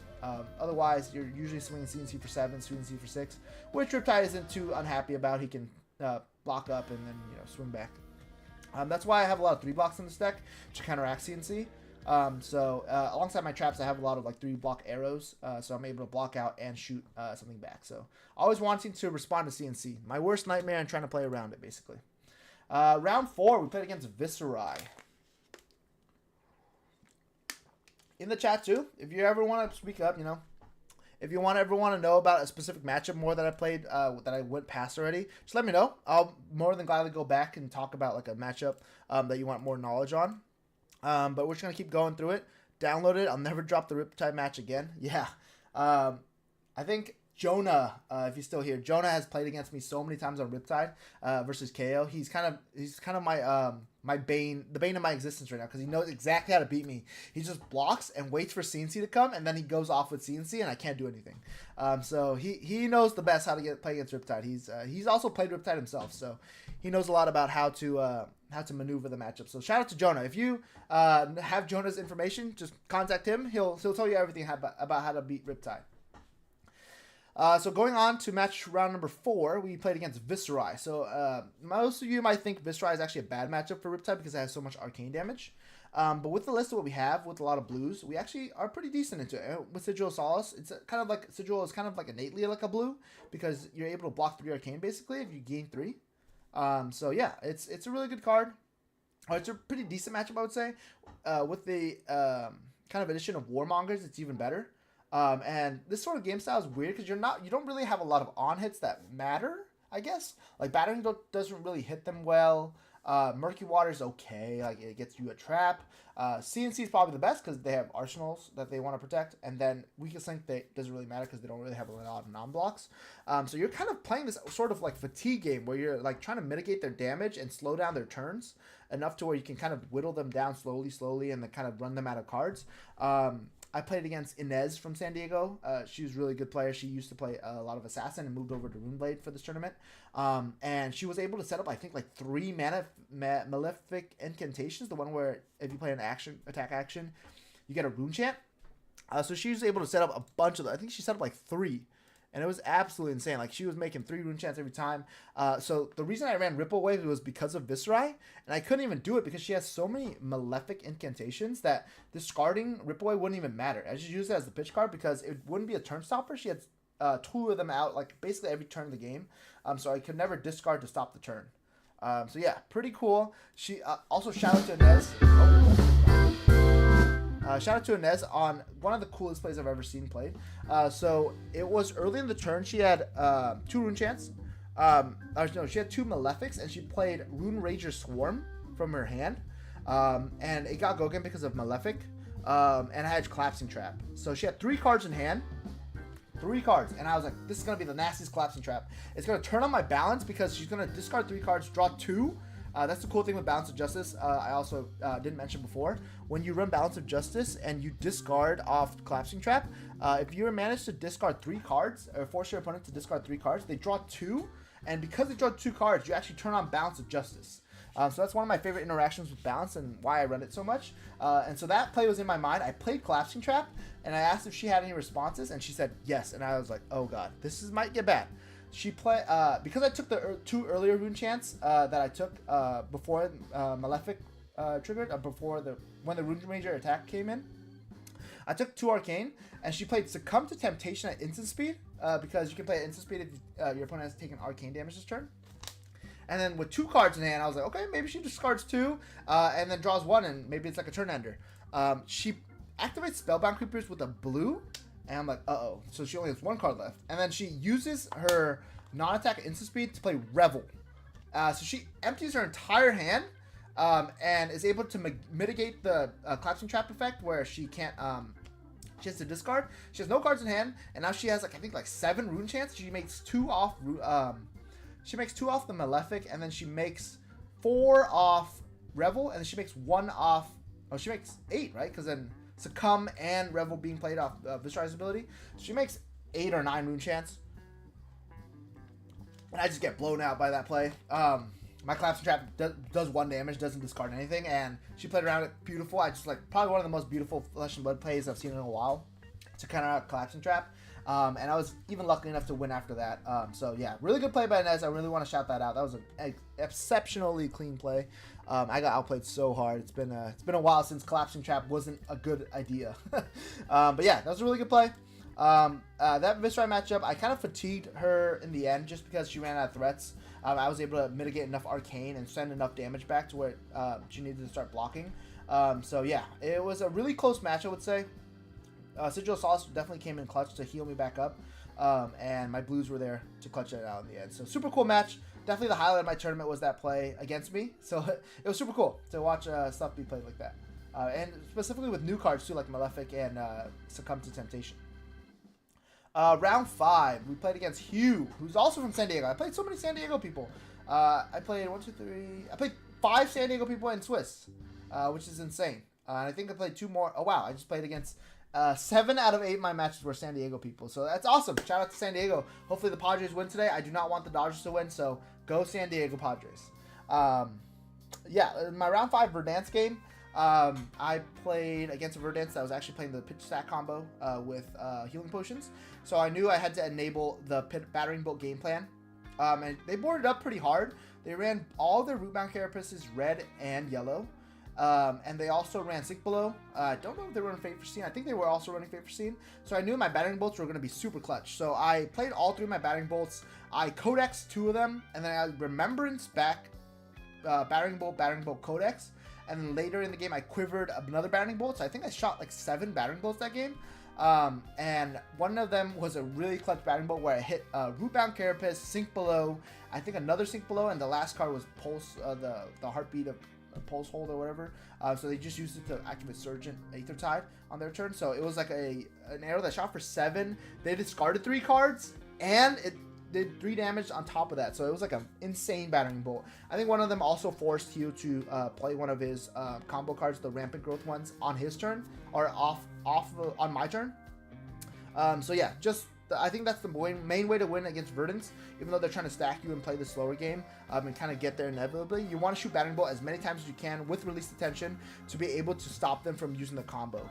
If you can force them to block with their Rampant Growths or use their Rampant Growths off their turn, it's going to be super good for you because they can't combo you without that card, and it's an instant that can be discarded off battering bolt. So I was able to enact that game plan. Unfortunately, my teammate Christopher Ayali, shout out to Chris, I convinced him to play Riptide the day before, and he thought it was a good idea. He unfortunately ran into Kano round 1 and Verdansk round 2, who was Hugh. So yeah, he went 0-2 and dropped, unfortunately. So I avenged him in round 5 and beat Hugh to make it to top 8. So that was my Swiss run. It was a legendary battering bolt. Yeah, probably the best battering bolt I've ever played. And yeah, it was basically the reason I played this deck, and it finally came to fruition in that matchup. So it was super cool to see battering bolt, and the whole reason I played Riptide pop off. But yeah, that's my Swiss. I went 4-1. I ended up, I think, 5th seed because I lost round 2. So 5th seed, Riptide doesn't really care if he goes 1st or 2nd, so it wasn't as important to get seeding.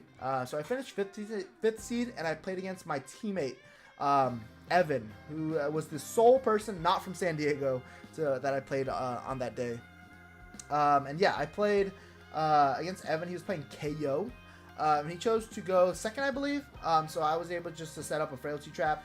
We played it. It was pretty close all the way to the end. And then I was eventually able to get him with a, he had to block, he was at 1, he had to block with 3 cards on a battering bolt, I think. And then eventually he had to Swing Claw for +1 and no go again for 4. And then had the Inertia Trap to close it out with the +1 because he took 1 damage and went to 0. So super close game. There was actually a really funny play in that game as well. I hit him with Weakest Link, and he showed Blood Rush Bellow, a pitch card, Beast Within, and then a random card. And obviously he wants to discard the Beast Within. So he plays Blood Rush Bellow, doesn't discard the Beast Within. He's like, okay, whatever. And then he plays Savage, a Pulping or a Wild Ride, and he doesn't discard it again. Swings Claw, and then he plays Bear Fangs or another Wild Ride, and he doesn't discard it again. So it's like 3 different discard effects. And he didn't discard this Beast Within, which I knew was in his hand because of Weakest Link. So it was just like holding on for dear life. I was like, please don't discard Beast Within. Please don't discard Beast Within. And that whole turn he didn't discard it, and eventually used it at the end as a pitch card. But so funny. It definitely swung in my favor that he didn't discard this card. So yeah, got the win against my teammate Evan. He always says that Whataburger is better than In-N-Out. That one was for In-N-Out, so shout out to all my In-N-Out lovers. I did it for you. Whataburger, down with Whataburger until In-N-Out is off the face of the planet. So, which it'll never be. So I guess In-N-Out is always going to be better than Whataburger, unfortunately. Moving on. Sorry to all the Texans out there. If you share the same opinion as Evan, you are wrong. But you are entitled to your own opinion, even if you're wrong. So it doesn't matter. It doesn't matter. Moving on to semifinals against Zane, who I managed to play in the semifinals at Battle Hard in San Diego as well. Oh, no, sorry. It was the Age Open, August Age Open in San Diego. I guess I always find him in the semifinals, and I also find him at the quarterfinals, or no, the winning in for the Arcane Games Players Championship as well. He beat me there. So I had to definitely get my revenge. And yeah, it was a classic New versus Riptide matchup. New is probably one of the best matchups you can play as Riptide because everything you do is turned on. Or everything New does turns on your traps. So they react a lot, which turns on all your reaction traps. They have Go Again with their daggers, which turns on all your Go Again traps. And they have plus damage with all their buffs, which turns on all your buff traps. So everything turns on. A lot of traps are triggering. They're always taking 1 damage. And you're trying to win this fatigue battle because they are trying to banish all your cards, and you're trying to beat them on fatigue with like Battering Bolt, Murky Water, CNC, Weakest Link, all these cards with recurring effects like Remembrance as well. So it's like a super long fatigue battle. We both boarded up in the semifinals, and I was able to just everything lined up, like all my traps, everything Zane did. He just could not find the answer to. And I was able to just get there. I think the game ended like 37-8 or something, and then I triggered another trap, and he was just like, "Yeah, it's doomed. Like I can't keep up." So yeah, he unfortunately scooped. It was a really good game. It's always fun playing against Zane. I feel like we probably lifetime have a 50-50 win rate. Like he's beaten me so many times in the past. I've played him recently, and I've gotten the upper edge recently, so I'm catching up a little bit. But I feel like our lifetime win lost against each other is 50-50. So it's always a good match playing Zane. He's probably one of the best players in San Diego, so I'm always honored to play against him. He knows a lot about the whole game, so it's always cool to talk to him about the game too. He just really loves playing Flesh and Blood and like the math behind it and all like the theory behind it. So he's like innately a Flesh and Blood lover. So I love talking shop with him. He's a super cool dude, and whenever you play him, just make sure that you're on your toes because he will keep you guessing. Yeah, and then in the finals, unfortunately, shout out to Grant, by the way. Grant, who won this entire tournament. So there's a huge story behind this, actually. There was 33 players because of some sort of inventory error, unfortunately. And Grant was actually the 33rd player. And he was not going to be able to play. But one of his friends from San Diego, Nick, couldn't make it. So Grant became the 32nd player. So he was able to play in the game. And he made it all the way to the finals and beat me. His finals run after Swiss was Kano. He's playing New, by the way. Kano, arguably a bad matchup. Enigma, Count Your Blessings. Charles Dunn even. Pretty bad matchup. And then Riptide. Insanely bad matchup. And he beat all 3 people to win the gold foil and get his PTI ticket to London. And he even cried a little bit after the game, super emotional, and it's just why you play Flesh and Blood, right? Like you play the game to win, you play the game to have fun, and you're just super in it. And it's just seeing him kind of tear up after beating me. I felt bad obviously because I want to win, but it was just I was so happy for him that it kind of overtook my sadness because I was like, oh my gosh, he's literally crying because he won, and now he was able to sell the gold foil and now fund his trip to London. So I hope he has a lot of fun. I really hope that he does well in London. I'll be supporting him. I'm not sure if I'm going to go to London, but yeah, in the end, it was just super cool to see another player be so passionate. I love this game too, so seeing another player kind of get emotional made me a little bit emotional too. My sadness after losing basically got washed away after I saw him tear up. So shout out to Grant. He fatigued Charles Dunn. He fatigued the fatigue master in the semifinals. That was awesome to watch. Yeah, our game was really cool. So instead of boarding up, Grant actually did a clean aggro 60 with no defense reactions. And I drew pretty awkwardly, even though I boarded up. I couldn't really line up my battering bolts. I couldn't line up any special attacks against him. And he was just able to aggro me down. He had some clutch reactions when I didn't have any reactions. And he had some clutch banishes. It got really close in the end. And then, like I said before, I had an unfortunate random ripple away banish off the top, off a stealth card. I think it was a Leave No Witnesses. And he was able to banish my ripple away. And he banished ripple away, and later in the game he was able to new and then use it, swing for 4, which had me down in card advantage because I had to block the ripple away to live. So yeah, super close game. In the end, he grabbed it with dagger CNC off Codex. So super clutch game. Really shout out to Grant. I think he is so deserving of that ProQuest win. He beat basically his worst 3 matchups on New, and got there in the end against my Riptide. So shout out to him. I thought I had it in the bag after I saw New.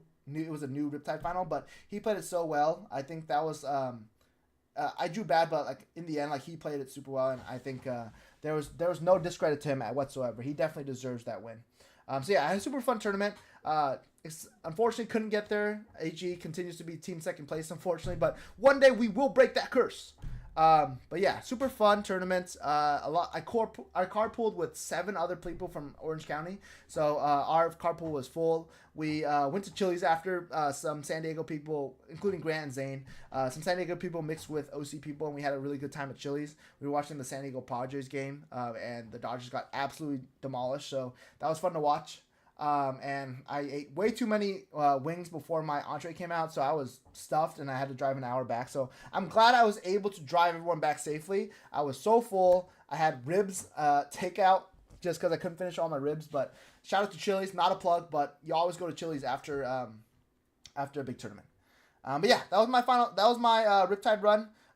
I would definitely bring him to ProQuest right now just because he's kind of like an anti-meta deck. If you look at if you go back to the results, you see Aurora and Enigma, which I think are pretty actually good matchups for Riptide at the moment. Aurora having a lot of go again, and Battering Bolt especially hurting Aurora because you have so many non-blocks. I would definitely run Riptide at tournaments because, especially if your meta doesn't expect it, Riptide's such a good pick right now just because he has so many answers into so many things in the meta. And he's kind of always like, literally his title, Lurker of the Deep. He lurks in the sort of like anti-meta role where if you stop worrying about him, he'll just show up and spike a PQ out of nowhere. But if you start teching for him a little bit more, playing more like anti-D-react stuff, he's definitely going to be worse into the meta. But yeah, Riptide's super fun. I would definitely recommend playing him in any CC ProQuest that you guys have coming up. And yeah, I'll kind of get into our next segment here. We actually are gracious enough to have Bryce, who is my stream mate today. He made us a tier list maker for Riptide Trap. So we're going to actually get right into it. And, I can definitely use some help from chat here too. We're going to actually rank all the Riptide Traps. So hopefully this picks up pretty well on camera. Yes, it does. Sweet. So we can see it here. So we're going to go ahead and rank all the I know, Justin, if you're in the chat, I'm sorry.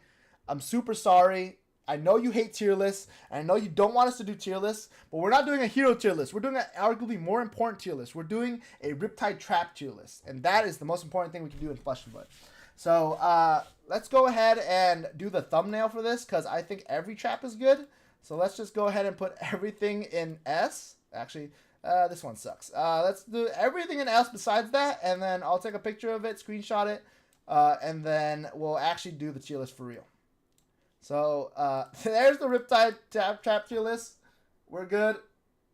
Okay, cool. Let's actually do it now. Can we go back? Oh, God.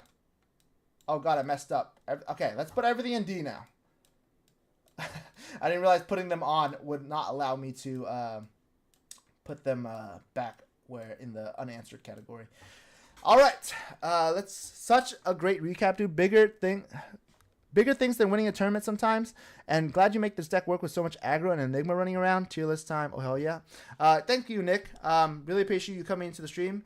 Yeah, I had a lot of fun. Like, that's the most important thing for me, like having fun and seeing some of my friends play over the weekends. Like, busy work weeks followed by a fun weekend with friends is really important to me. So just making the time to come out to tournaments and play, try to win, but also have fun in the end is really important. But yeah, I really like Riptide, and it's really cool. Good to see it work in such a wide open field too. Yeah, I would definitely recommend bringing it to tournaments. It's super fun. If you ever need any practice, just jam Tower Shard games. It's really nuanced how the traps work and stuff, but in the end, just jam games, have fun. If you ever have any questions, you can always at me on Discord too. I'll post the link one more time. I'll post it after every segment just in case people want to see the deck list one more time, but here it is. Sweet.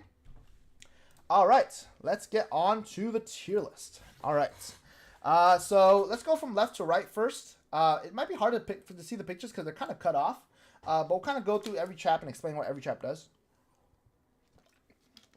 After this, we'll play some Riptide games too, just to kind of understand the play lines, but this is obviously a very important topic beforehand, so we got to definitely get to it. So let's do it. So the first is Blood Rot Trap. Actually, let's start over here, because I think Blood Rot Trap is actually pretty bad, but we'll start over here. We'll start with Tar Pit. So Tar Pit says, is it better if I go back and forth? Yeah, it's probably better if I go back and forth, because if I go back and forth, I can actually see and show you guys the traps. So Tar Pit Trap says, when this defends an attack with Go Again, effects do not trigger. So this is really good in Go Again metas where there's like an on hits down the line. This is insane against Prism. Like, this is probably the best card against Prism, because current Prism too. If they play like War Tune Herald or Herald of Erudition with Gogen, bam, you block with Tar Pit Trap, you can't draw cards, your hero ability doesn't trigger, no on-hits whatsoever. If you're playing against Katsu, this is insane, because if you stop the Surging Strike or stop Mask of Momentum, it's insane too. Something I noticed, I think this is correct how it interacts, forgive me if I'm wrong, but if you play Channel Lightning Valley, and you swing a Starfall or swing with like an attack with 4/4, if you play Tar Pit Trap, and Channel Lightning Valley sees the damage, Tar Pit Trap will not let it trigger, and so you don't draw a card, but the on-hit will be going through anyway, because Channel Lightning Valley says it's the first time something does damage to turn, so it has done damage, and the on-hit, yeah, it soaks Channel Lightning Valley, yep. So yeah, it'll soak the Channel Lightning Valley, so they don't get to draw a card. You'll take the 1 damage, unfortunately, but they won't be able to draw a card. So it's pretty clutch in this meta against Channel Lightning Valley. I think it's personally pretty good. I would probably put it in A tier. I don't think it's S tier, because I would reserve S tier for a trap where if I see it in my hand, it wins me the matchup. Tar Pit Trap is just innately good. It's a yellow pitch card too, so you can use it to swing Weakest Link, Command and Conquer, and it's just generically good. I would say it's probably at the bottom of A tier, maybe B tier, just because it's really good in the matches where on-hits happen, and it's really, in those niche cases, it's probably pretty good. But it isn't really debilitating for a lot of matchups where on-hits don't matter, like you're just doing damage. So I would say, actually, it probably is B tier, just to give it like an honest review. I think it's probably B tier. It's a good pitch card. In the end, it's probably not one of the traps that are super game-winning unless you're in the right matchup. Just generically good, I would say. Moving on, we got Rock Slide Trap. Okay, let me go over here to put Rock Slide Trap in so you guys can see, because the tier list maker kind of sucks. Okay, Rock Slide Trap. It is a Crucible Trap. It's a blue pitch. Rock Slide Trap can only be played from Arsenal, so just like any of the other Crucible Traps, you got to play from Arsenal like Pitfall or Tripwire. It's a blue cost. It blocks for 2, unfortunately, because it scales with the pitch. So Tripwire blocks for 4 because it's a red. Pitfall blocks for 3 because it's yellow. And Rock Slide blocks for 2 because it's blue. And it says if the target, if win this defense, so it triggers Riptide, target attack gets -2 unless the attacking hero plays 1. So it's not that great in my opinion. It's a blue card, so it's really good in pitch. But this is probably a card that you'd have to deck build around. If you're playing 9 Crucible Traps, you probably have to take cover just to make sure that you're able to load pretty well. So you kind of have to morph your deck for that. I could see this being more played if Dash.io is really good. Just because you're playing take cover and more 4 blocks to be able to block those 4 attacks. So innately, if you're playing, sigils, sync belows, take covers, you're probably gonna play more Rock Slide Traps, more Rock Slide Traps, more Tripwire Traps. So I could see play if that's the case. But generically, it's probably not good because it blocks 2, and it's a decent pitch card, but it can get pretty clunky if your deck's not built around it. So I think it's going to be a C tier trap. It can see play if you think it's pretty good, but in the end, I don't think it's worth it to run. It's probably not one of the traps I'd consider when first building a generically good Riptide deck in this mid-range game plan.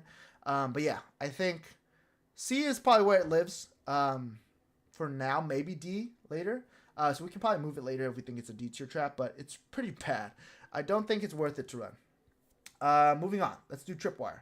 So Tripwire, I have it in my deck list, so we can show you. Tripwire is a 0 for 4. It blocks 4, and it only be paid from Arsenal. When this defense, effects don't trigger when an attack hits the chain link unless attacking hero pays 1. So this card's really good against the ones with on hits, similar to Tar Pit Trap, but it's less versatile because it pitches for red, and it has to be played from Arsenal because it's a Crucible Trap. It does block for 4. But it doesn't typically matter unless you're playing against Assassin, I guess, like a Zuri or Nu, where the kind of the on-hit matters, or like the pay 1 matters. Most of the times people just ignore the pay 1 effect here because it doesn't really debilitate them at all. So they're just happy not paying the 1 and it just blocks for 4. So I would say it's not too crazy. It's probably high C tier. But I like it because it's like another ping for 1.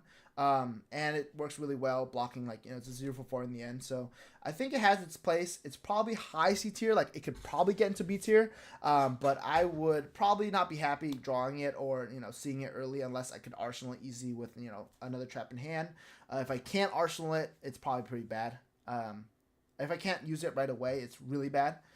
So yeah, I think it belongs in C tier. I would still run a couple, especially if you're running take cover. Take cover or sigils probably increase the amounts of pitfall traps you can play.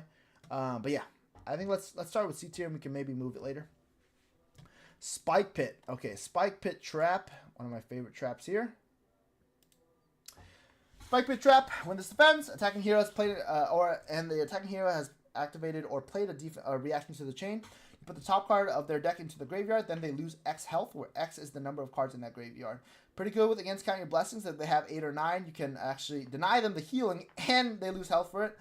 So yeah, I love this trap. It's so good in the matchups that matter.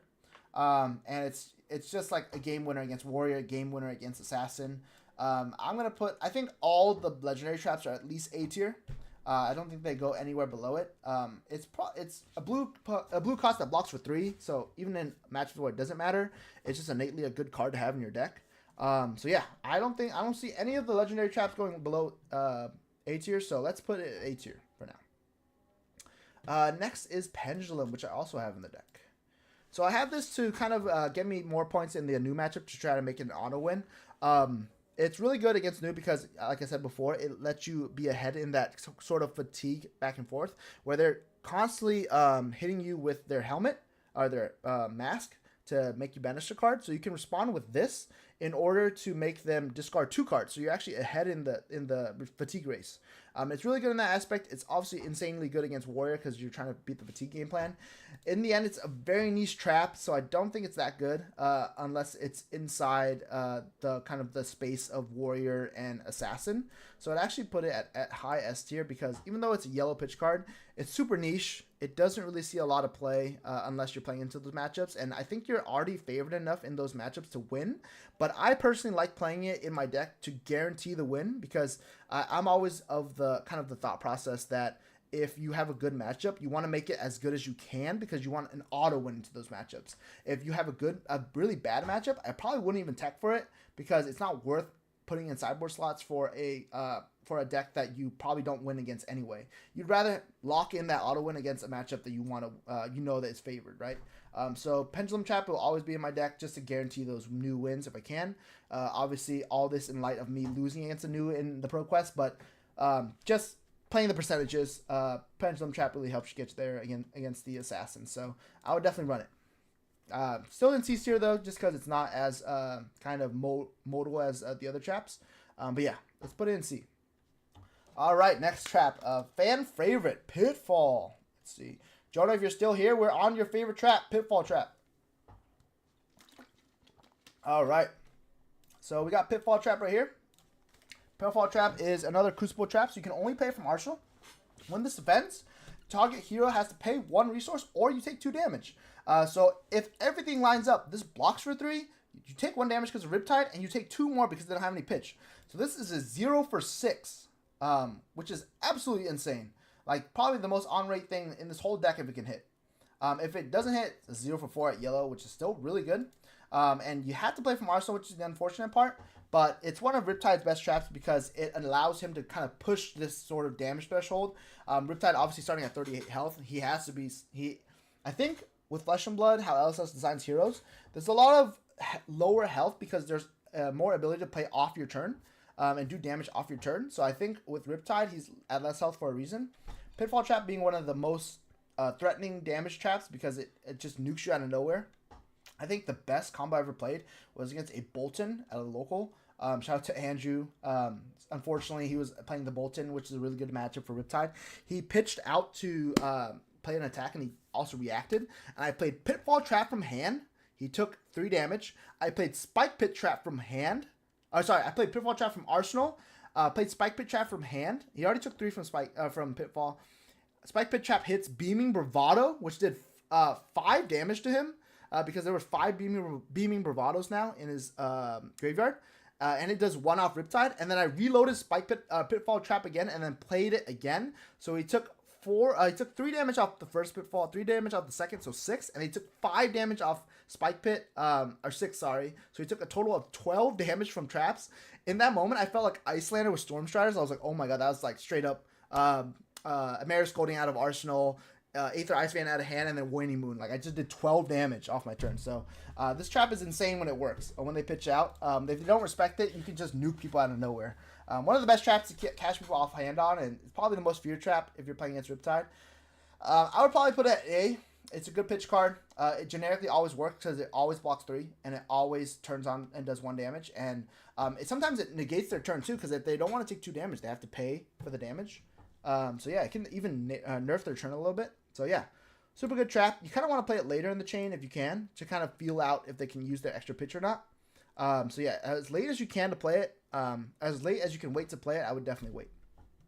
Yeah, let's put it in A. Pretty good trap. I wouldn't say it's S tier, but I think it's definitely a trap you want to see throughout the game. Next, Frailty Trap. Ooh, let's do Frailty. Frailty Trap. All right. So Frailty says, when this defends an attack, so just an attack, not an attack action card, with Go Again, create a Frailty token under attacking hero's control. So in this meta, you know Go Again's pretty prevalent with Aurora, Enigma, Viscerai even. Frailty Trap will basically always hit because so much stuff has Go Again these days. And the Frailty Trap especially hurts stuff that swings weapons a lot or uses Arsenal a lot. So stuff like Aurora with Starfall and attacks out of Arsenal like Lightning Surge, this really hurts them because if they play Lightning Surge for 4, you can actually play Frailty Trap as a reaction. Now it'll ping them for 1, obviously. It'll block 3, and the cool thing is because they played it Lightning Surge out of Arsenal, the Frailty will go into their board under effect of them, and then now their Lightning Surge that swung for 4 is now 3. So now you can block a Lightning Surge cleanly and do 1 damage to them. So Frailty Trap's pretty good, and it makes Starfall swing for 1, which is insane. 1 Go Again is not as good as 2 Go Again.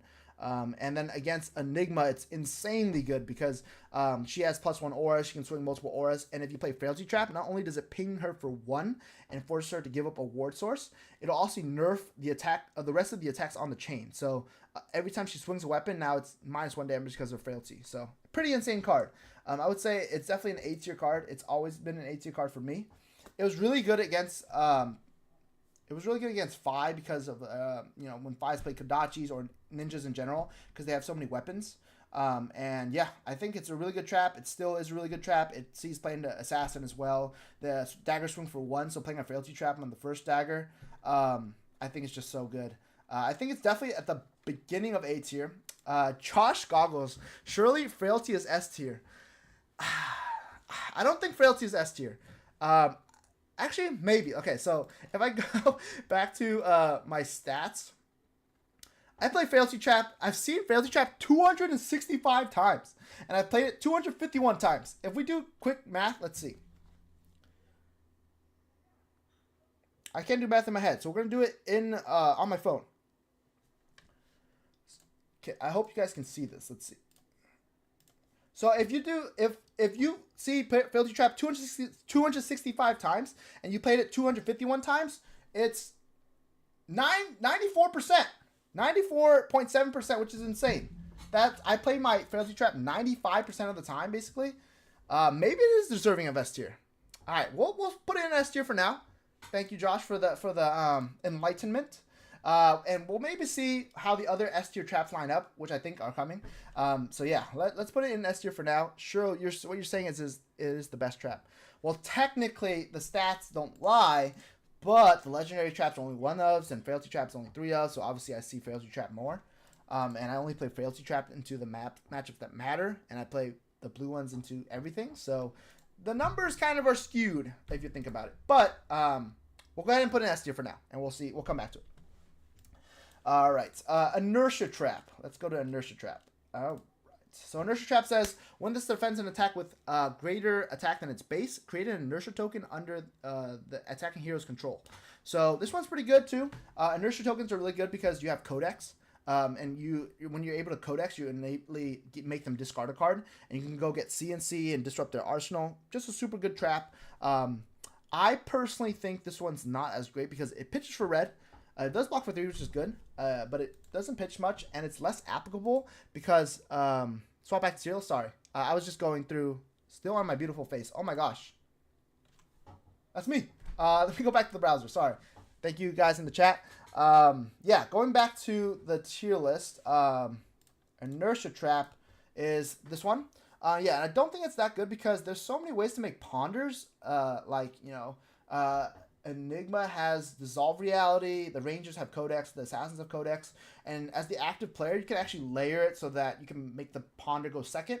So inertia trigger, everything goes down, and then the ponder comes in, and then now you can go get your arsenal for free. So you can counter inertia pretty easily because it's also a trap that you can play around pretty easily because say like you have an inertia trap trigger. Now you can just like dump your entire hand knowing that you have an inertia, so you're not going to try to save anything. Whereas frailty trap is a little bit more kind of gotcha, where if you play it now, they have to play their arsenal, or if they don't want to play their arsenal, it's like -1 damage. So like it innately affects how their turn works. Whereas inertia trap can be like, oh, I was going to save a card, but instead of saving it, I'll just swing another 4, swing another 5. So it's not always the best trap. It can kind of lead to a good play if you have Codex the next turn. But in the end, it's a red trap that doesn't pitch well, and it you know the effect isn't as gotcha as it seems. So I would probably put it in B tier, low B tier, probably below Tar Pit. I see a lot of people cut this trap from their decks to 2-ofs, 1-ofs. I personally just like a lot of traps because you know you're playing a trap hero, you want traps to trigger. Why not? So yeah, I personally will put it in B tier. It could probably go down to C tier, but I think it's definitely better than all the others because it's more applicable, the +1 damage. But I would put it in B tier because I think it's good enough to make lists, but it's not good enough to always put in or always consider 3 of. So we'll put it in B tier. All right. Thinking back, I think Tar Pit needs to go up, but we'll hit at that later. Next is going to be everyone's favorite trap. If we put out a Twitter poll or a poll anywhere, probably Collapsing Trap would be #1 because it's the most damaging trap. So I love this trap. It's not my favorite trap, but it's definitely the best trap, I think. Go Again is so prevalent in this meta. And every meta, everyone wants to do Go Again. The whole game is prefaced by Go Again. Like, being able to go wide and do so many things is so good in this game. Like, being able to have multiple action points, being able to have the draw cards, being able to, you know, swing an attack again, swing an attack again. It's always been good in Flesh and Blood, right? And the more cards your opponent has, the better this card is because you're able to discard the entire hand and they get to draw up -1. So you're winning this fatigue race. If they have so many cards in hand, they just like -5 cards, -3 cards, whatever it may be. And it's the sole reason why I run Balance of Justice, like I said before. If they have 3 cards in hand and they swing, if they swing a Go Again attack, like 3 Go Again, 4 Go Again, you play Collapsing Trap, they discard 3 cards and draw 2 cards. And guess what Balance of Justice says? Destroy this, draw a card, activate this ability only if an opponent has drawn 2 cards this turn. And they just drew 2 cards because you made them discard 3, which is insane because you just turned on your own helmet by making them suffer this debilitating effect. So Collapsing Trap, definitely a GOAT. Blocks 3. It's also blue pitch. So I would say it's definitely the best trap Riptide has because it's always good. It'll always be relevant because of Go Again. And it's probably the most damning trap because if you have a big turn lined up, you're like, if you're KO and you're like, oh my god, I got like 3 pulpings here. I got 3 different wild rides and you play Collapsing Trap, it is like game over. They just draw into like all blues. Maybe they just draw into 1 attack with no Go Again. It's just disgusting. Even as a Zayla, this card forces me to play differently just because of the threat of it. Sometimes it's sometimes getting invisible value too. Very true, Germinator. That is one of the biggest things in Riptide is the threat of the legendary traps. So Spike Pit Trap less so because you know it's gonna be used late game, but the threat of Collapsing Trap and Buzzsaw Trap being there any time before it's actually played is so insanely disgusting because if you're thinking about your turn like, okay, he's throwing a CNC at me, right?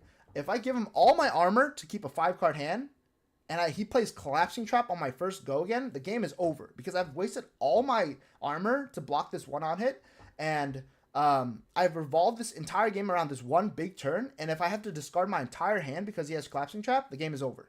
So the threat of Collapsing and Buzzsaw even, like, being there is always so good. And yeah, in Azalea, like, you want to shoot Bolt and Shot Go Again sometimes, and having to discard all your cards is pretty disgusting. So yeah, I think easily the best trap in the deck. Funny that the 2 S tier traps have Go Again. Obviously, Go Again being pretty good in this game. Yeah, I think there's not really an argument. It pitches for 3, box 3. It has the most generically good use, and it has the highest upside. So pretty insane trap. Moving on is my actual favorite trap is Buzzsaw. So Buzzsaw is one of the blue trap legendary traps. You can only run one, and it's the one where it says when this defends an attack with greater damage than its base, it goes all the way back down to whatever it started at. So say this is like an amplifying arrow from Azalea. If they're buffing it like plus 15, some absurd number. You play Buzzsaw Trap, it's going back down to 2. If a KO plays Cast Bones, Double Blood Rush, Double Cast Bones, whatever it is, if they swing Bear Fangs for 25, it doesn't matter because Buzzsaw will bring it all the way back down to 6 or whatever it may be for the base. So insanely good card in the right matchups. It's like the best blowout trap in the right matchups, which is super cool. It works against Assassin with Justin Nix and their buff attacks too. If they play Bonds of Agony, you play Buzzsaw, they basically will never hit with Bonds. So it's also my favorite card against Dorinthia. It's so funny. Dorinthia can race you all you want, but as soon as you find Buzzsaw Trap, they go back down to 0 counters no matter what, because the sword cannot gain any more attack this turn. And 3 blocks Dawnblade super well. So no matter what, Dorinthia can't outrace you, because if you find Buzzsaw Trap, the counters all go away that turn. So super good card. I would probably make it the second best trap behind behind Collapsing. Box 3, pitches for blue. It works a lot on different stuff. One of the things I didn't tell you guys that I'm sure a lot of you guys know already, but the interaction against Assassin. So if if they swing their Spider's Bite at you, so Spider's Bite has piercing on it. So piercing says if you defend with an equipment, it gets +1. So if you block with Long Draw, if you blocked already, or you block with Balance because it has Guardwell, you can buff the dagger to 2, and you can play a debilitating effect like Inertia Trap to force an inertia through, or a Boulder Trap to minus their armor. So it's a really good way to get more trap damage and more points in the sort of Assassin Riptide matchup, where if they swing with their dagger to kind of go wider and like force more cards out of your hand, you block with an equipment and then you trap them with Inertia Trap or Boulder Trap, and it'll trigger because of the piercing effect. So super small detail that's really good if you know about it, and it wins you so many points if you know about it, because a lot of people don't think about that part of piercing. They usually think piercing is like a bad thing, but it can turn into a really good thing if you're playing Riptide. So yeah, Buzzsaw, second place. I think we're happy with that. Next is Boulder Trap. All right, Boulder Trap is a yellow pitch block 3. When this defends an attack with greater attack than its base, put a -1 counter on an equipment attacking heroes controls. Low-key, I think this one's really good. Riptide has so many on-hits that matter, like CNC, Weakest Link, Battering Bolt, Murky Water, and you need equipment to kind of block these and not give up too many cards from hand.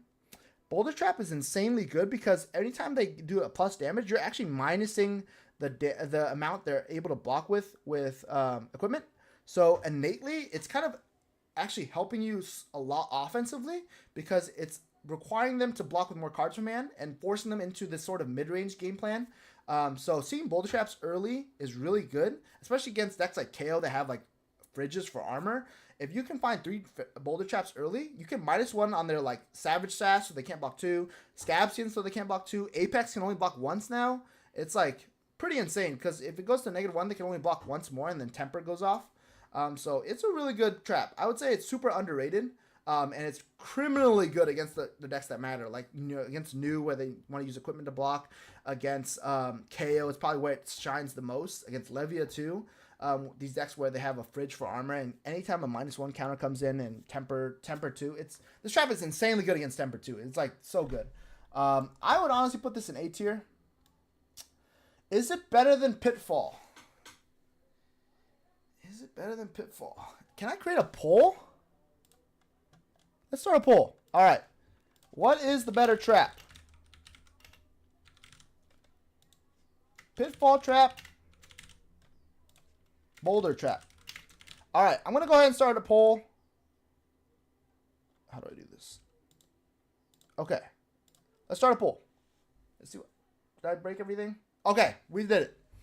All right, guys. I know you guys are in the chat. Vote now if you think which trap you think is better, because this will affect our tier list. Obviously, we're a community here at AGE. I always value the opinions of you guys a lot too. So put in the chat what you think is better, Pitfall or Boulder Trap. For me, it's pretty close. It might be different for a lot of you guys. Right now, I think Pitfall is winning pretty hard. But I personally think Boulder Trap is super criminally underrated, but maybe you guys are thinking a little bit differently. Overwhelmingly Pitfall right now. Yeah, let's talk about Blood Rot while we vote in the chat. So Blood Rot Trap, let's see. It is the reaction one. So I know all traps are not created equally, unfortunately. This one being the case. So this is probably a really good card in Limited. It is a 0 for 5, essentially in Limited, pretty debilitating. But in CC, it doesn't really matter. Like, you already have Pitfall that does damage, and it's automatic damage. Let's see. I'm biased towards Pitfall because in my 3 of my first ever Riptide games, I killed my opponent with it. I mean, it's really good, right? Like, Pitfall just gets you there. Pitfall is like the nasty thing late game because then I've also won a lot of games on Pitfall, so I also love Pitfall. But I feel like Boulder Trap is so underrated. Like, it kind of like Boulder Trap. Sorry, Blood Rot Trap. Get out of the way for now. Boulder Trap is so like, it's so underrated because like it doesn't do much in the moment. I guess I should say, like, it doesn't. It kind of helps more on the grand scale of things because it helps you make your offensive turns better. Whereas Pitfall Trap is innately like a gotcha trap where it like damages you right away, so you feel that payoff like right away. But Boulder Trap is like kind of like the macro one where you're like, okay, -1 on your Apex, -1 on your Savage Sash. Now I'm swinging Weakest Link. Now you only have 2 armor. Like, it's kind of like a macro trap. So it's kind of like less in the moment and more macro. Whereas Pitfall Trap is like, boom, you have no resources, you take 3. So I can see your opinion there, Germinator. I sort of agree, but I also am kind of leaning Boulder Trap right now. It's kind of weird. But yeah, we'll let the votes go through for about 5 minutes. Boulder is so important. I like it. Yeah. That's how I feel right now, Moises. But yeah, let's get onto Blood Rot Trap. We should consider all the traps, even if they suck. So when this defense an attacking hero has played or activated a reaction this chain link, create a Blood Rot Pox under their control, or Blood Rot Pox token. Funny story, actually. I was playing against a Verdance at the PQ, and I gave him a Blood Rot from Infecting Shot. And I was like, hell yeah, he's going to take 2. And he played Summer's Fall. For those of you that don't know what Summer's Fall does, Summer's Fall is an Earth Decompose card from the new set, where it says if you decompose, you actually get to put a target aura that anyone controls at the bottom of your deck. So he put the Blood Rot Pox at the bottom of his deck, so it just got destroyed, and he just took away the Blood Rot. And I was like, what the heck just happened? That is awesome. Did you like my tier list, Anthony? Okay, we'll actually compare the tier list here to Bryce's, because Bryce has also played Riptide for a little bit. He played a more aggressive Riptide, so we'll see how his tier list goes. Ice Kane says, Boulder is great if you draw it early and whatever if you draw late. Very true, Ice Kane, very true. Pitfall is generically good whenever you draw it, and Boulder is better if you draw it early because of the armor. So actually a lot of decks will actually block with their armor pretty early against Riptide, just to get the armor value before Boulder Trap comes in. So you are right in that, Ice King. You are right. You're kind of swaying me back towards Pitfall Trap, so thank you for that. But yeah, Boulder is absolutely better early game than late game. I kind of just avoiding Blood Rot Trap. Blood Rot Trap reaction comes in, Blood Rot. So right now, most people are playing new, so they're not really playing Azuri. The Blood Rot doesn't always mean damage too. Like, they can always have an extra blue. It blocks 3. It pitches for red, which kind of sucks because the other reaction traps block for pitch for 2 and 3. Spike Pit and Pendulum. I would always say like a red trap has to be really good to play it, right? This one, like a Blood Rot doesn't mean automatic damage. Like, they can always play for it. And with new, like, you have so many blues, they just pitch for it anyway. And it's just like, it doesn't even feel like you're gonna get the damage. This could technically be a 0 for 6 as well, but I don't know. I feel like the meta just has too many blues, and there's a lot of heroes that just don't care anyway. And like can interact with the Blood Rot too. Like if you have a Ponder, you can Ponder it first, and then if it's a blue, you can pitch it to Blood Rot. Like there's so many ways around the Blood Rot box. Yeah, I just personally think it sucks. It pitched for red, it blocks for 3 at least, but I think it's a D tier trap. Like it's not good. I don't think I've seen a list with it like in forever, unless you're playing like 1, 2, 3, 4, 5, 6, 7, 8, 9. Am I counting right? Am I tripping? 6, 9, 12. If you're playing 9 times 20. If you're playing 30 trap Riptide, then obviously it makes the cut. But I think even if you're playing 30 trap Riptide, you're probably playing 27 trap Riptide because you're not putting Blood Rot Trap in there. There's no way. Yeah, there's no way you would consider this card over like any other card that blocks 3. You can swing for damage. Yeah, I think that's a good tier list. Let's go back to the poll. So the poll ended. I'm gonna end the poll. Pitfall Trap has been the winner. Overwhelmingly been the winner. 9 votes came in, and it says Pitfall Trap is easily the best. So we'll keep it there. This tier list is how it is. I'm gonna do another one, thumbnail just in case. That's the one. That's the tier list we agree with. We're gonna go ahead and bring up Bryce's tier list too. Let's see if we agree with Bryce. Let's see. How do I do this? Open. Okay. It's a little blurry. Can you guys see it? It's a little blurry. I'm sorry, guys. I can move it. Oh, whoops. Whoops. Okay, there we go. Sweet. Yeah. I won't mess with it anymore further. But yeah. So there's a whole YOLO swag 420. Obviously, Bryce's S tier. He mentioned pepperoni pizza, headshots 362. He thinks that Buzzsaw is better than collapsing. Frailty and Tar Pit are in S tier. We did not put in Tar Pit up there, but Bryce obviously thinks that those are the best traps. I would probably agree, just because the 2 legendary traps are obviously up there. Like, there's no way they're not up there. Frailty is obviously up there too, and then Tar Pit, like we said before, it's pretty good in the matchups where it matters, but it's like generically not great. Jesus, what's going on? Super based. So his super based tier list is A tier. He thinks Pitfall Trap, Inertia Trap, and Boulder Trap pretty close to what we have. Where the fuck did he put Spike Pit? Sorry. You put Spike Pit in B tier? All right. So he put the reaction traps in B tier, I guess, because reactions don't come as often. But he also put cringe. Okay. I think it's a pretty decent tier list, Bryce. I want to get the eye pain off my screen, but yeah, I think you're pretty close to what I would put too. Yeah, I think this is a pretty good tier list of all the traps. Obviously the 2 blue ones, if you ever see it in a game where it matters, like, it's just game over. So it's definitely the best one. In no particular order for the categories, it's a sideboard thing. Dear Diary, Anthony thinks I'm different. You are pretty decent, Bryce, I would say. You're a pretty cool guy. Your trap knowledge might not be the best, but you're getting there, and that's what's important, right? Yeah.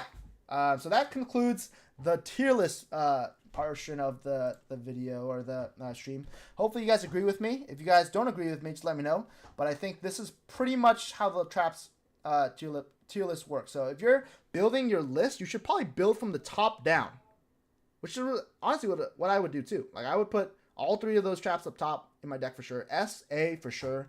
B is where I would start playing 1-ofs and 2-ofs. And then C is like, I hate these classes. I'm going to start teching for them, which I do sometimes too. Awesome. All right. So we're done with that. Thank you for following that portion. That was super fun to do. Thank you, Bryce, for making the trap tier list. We're going to go ahead and play some Talishar games with Riptide just to show you guys how it works and how the interactions work and stuff. We'll probably play for like, until I get tired, I guess. We'll try to get into it. If anyone wants to play like viewer games, send me a link on the YouTube chat. I'll go ahead and join. But we're just going to go ahead and get into Talishar, just random queuing. Let's go ahead and go over to Talishar. All right. Let us do it. So we got the deck link, I still assume. Yes. All right. Let's rewind. Let's show us some Viserai. So Viserai, Rune Blood. So against Viserai, it's a little weird. Like, do you want to go first? Do you want to go second? I typically like going first because I want to deny the chance to make rune chance. So knowing that in case... Oh, they disconnected. So this is like the best part about Riptide, or the worst part, I guess.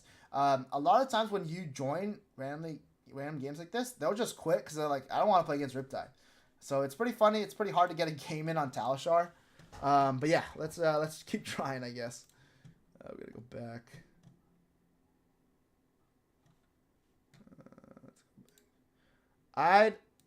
I'd like to play so I can see it from your side after. Sure, yeah. Germinator, if you're in the AGE Discord, if you're not already, join for sure. But if you're in the AGE Discord, you can find me, Foxbane. And you can just go ahead and send me a link there. And I can always click on it there, and we can play then. Yeah, let's see. Yeah, I'm always super happy to play against viewers. I think it's super cool to always play against people. So let's do it. If you're not in the Discord, we'll grab the Discord link so you can join. Always go. Here you go, guys. That is our Discord. Assuming playing CC. Yes, we're going to be playing CC. No Riptide Blitz, unfortunately. I will make Riptide Blitz content in the future. So if you guys are interested in Riptide Blitz, let me know in the chat. But I will definitely make some Blitz content because I know skirmish season's coming up. Unfortunately, Riptide's probably not my hero going into skirmish season because I want to play KO Berserker Run. But he's always been kind of one of the heroes I wanted to play in Blitz just because I think he's super cool to play. That sort of grindy matchup in there too. But I also have an aggro list for Riptide and Blitz too. That's super cool. Kind of reminds me a lot of Briar. But yeah, that's our Discord right there. If you guys want to join our Discord, it's the AGE team. Riptide, how do I do the Blaze? DM or in general? If you can find me in DM, that'd be better to not clog up. I'm online. My name is Anthony Pham, part of the Age Pro team. I'm the dude with the fish with the glasses. So yeah, you can just find me on the right tab under all the member lists, and like if you go to general or something. And actually, let me see if I can see you join the chat. You can probably say it's probably Jay, right? Yeah. Hey, Iris. Oh, I think I DM'd you right there. There you go. You can send me a link there. Awesome. Send me a link. Cool. All right. Let's see if we can join this. Crack bubble. An error has occurred. I'm sorry, my friend. You must send me a better link.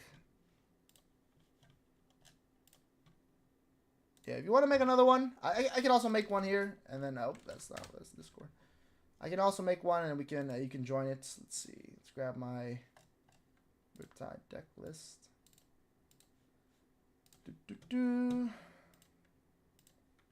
All right, let's make one so we can join here. Private CC.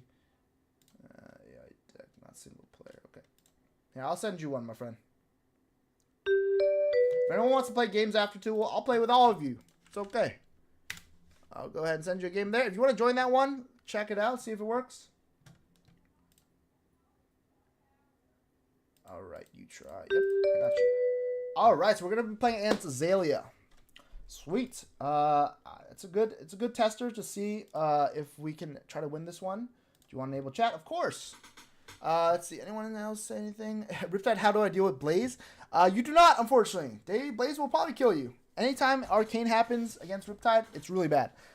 So I do not deal with Blaze. Unless you got Feign Death. Feign Death is the GOAT, I would say. All right. Let's see. So against Azalea, let's go for it. You get Trench. True. AB1 will definitely save you against 5 Arcane. But yeah, no, it's Trench is definitely a clutch. But I would say it's not. It's kind of like a throwing water into a wildfire. You know, it's not gonna save you. It's too much Blaze going on. So against Azalea, let's have at it. So against Azalea, we're gonna be playing against a Gerbinator in the chat here. Happy to play with your Gerbinator. Against Azalea, you want to go first to deny them the dominate. So you don't want them to be able to dominate their cards. Against Azalea, if they have Dreadbore, then they obviously hate Riptide or they've played against Riptide before. So you just have to settle, know that it's going to be rough. Against Azalea, I like running Inertia Trap to deny them their arsenals if I can. Hey, people throwing Oasis of water on my wildfires all the time. Very true, very true. If I played Oasis, I could definitely see Riptide potentially beating Kano. But I would hate to include sideboard slots like that. And then if they react with another wildfire on top, I think I would just put Riptide down for a while if that was the case. I would run Inertia Trap because it will counter the arsenal. I would also run Tar Pit Trap because if they play Bolt and Shot with Go again, it'll deny any on hits, which is super insane in this matchup. And then it's always a decision between Frailty and Boulder. I personally think that Azalea doesn't really want to ever block with equipment that blocks anyway. So I personally like running Frailty Trap, even though Boulder Trap would probably trigger more often. Boulder Trap isn't as good because Azalea doesn't want to block with her headpiece because it'll break. She doesn't want to block with Tunic because it'll break. So innately, it's just not a great card, Boulder Trap, in this matchup because the -1 on equipment won't matter. Yeah, let's get right into it. We have our 60. We run Perch Grapplers over Snapdragons, obviously, to have more block on the field. So let's have at it. All right. We have passed stage 1. And stage 1 being we did not get wrecked by Dreadbore. So we actually have a chance in this game. Let's go. So here we have a bunch of traps. It could be pretty good if we just get a bunch of traps here. I kind of want to keep E-Strike because it's a pretty good card to keep because if I'm able to E-Strike next turn, I can just E-Strike draw a card and reset my arsenal. So 3 traps triggering will be pretty good. So let's go ahead and pass. Okay, and this is weird because if they have CNC, arsenal E-Strike is actually pretty bad. But if they have Release the Tension or Remorseless, it's actually pretty bad for any other thing. So I'm going to not play around CNC, and I'm going to play around Remorseless and Release the Tension and Arsenal E-Strike.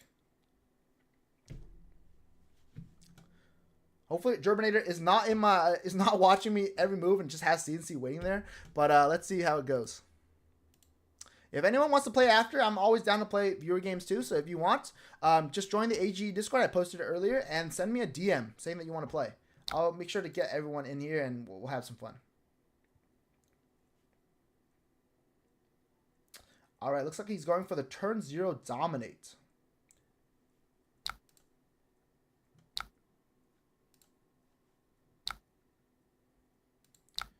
All right, so he's going for the turn 0 dominate. We are a bit punished here because we arsenaled E-Strike.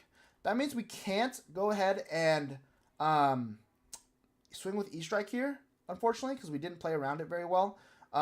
Thinking back now, I honestly forgot about the ability to dominate. You can see that I do not. It's pretty late here. But yeah, the ability to dominate is actually pretty good because now I can't play E-Strike because I have to sync my arsenal in order to double trap here. So I think it'll be worth it to just block maybe with 1 card. Let's see. Is it worth to block with 1 card? Probably not. I probably have to block here. So I'm going to go ahead and accept that I have gotten outplayed in this turn cycle. And I'll go ahead and pass the reactions. No. Because you can't even play Arsenal cards from... You can't even play them anyway because Remorseless is face up. There we go. We've got there. So we know for sure that you can't do it anyway. So we just play 1 inertia trap and we're just happy with it. Unfortunate, but that is the case. I'm going to go ahead and E-Strike sync a card, buff power, because unfortunately inertia is here and we cannot do anything about it. I feel less bad now.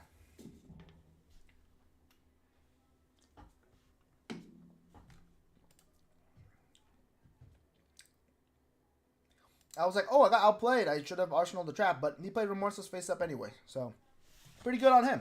It's a really good trap to go get against Riptide because if I arsenal a trap, then I can't play it from arsenal. Awesome. So he's just going to take 7. He wants to keep his cards in order to hurt me here. Inertia being super clutch here because now I can't play any of these. Hamstring shot. Okay, that's pretty good against me too. Hamstring shot is really good because... oh, it's gone. So hamstring shot is really good because in this case, because I have to use a pitch card to be able to swing searing shot, he's going to play Release the Tension. It's Codex. So he's going to play Codex with 1 floating. He's probably going to play Remorseless.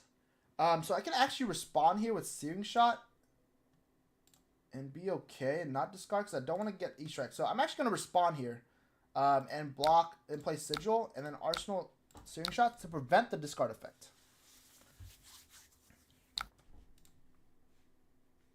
So here he shoots Remorseless for 11.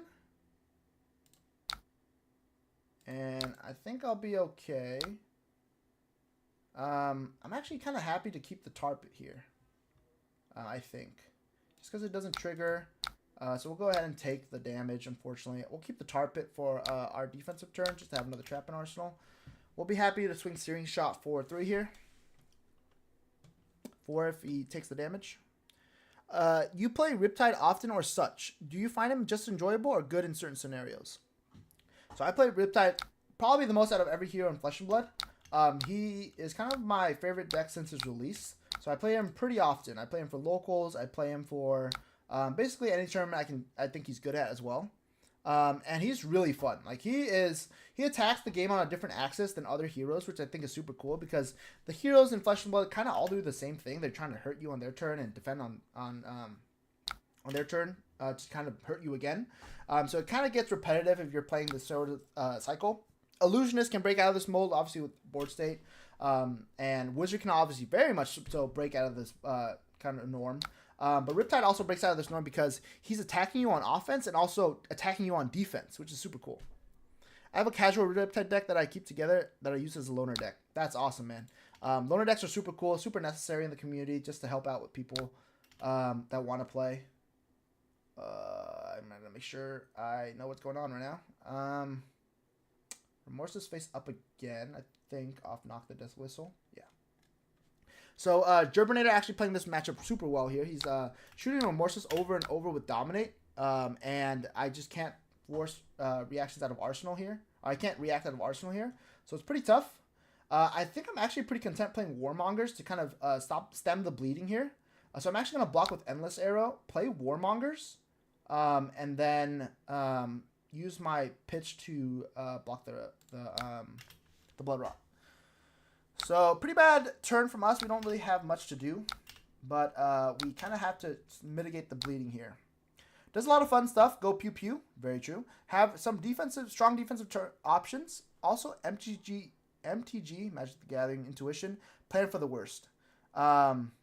Looks strong just from the tutoring is Strong Brain. Yes, we can actually talk about that card pretty in depth. I cut it from my ProQuest list, but I think that's a super good card. Let's talk about it after I finish this churn out so I don't mess anything up. So we'll go ahead and do this. We unfortunately take one here from the Remorseless. With the instant on, blow away. Stop. The Blood Rot on Inertia. Would it? Because let's see. When this hits a hero, it probably would have. You're probably right. I probably should have done it there. That's why you run Ripple Away. Thank you for that, literally a Stingray. So discarding the Ripple Away there probably would have negated both the Inertia and the Blood Rot, which is pretty good. Let's see if that works like that. Do you mind if I undo?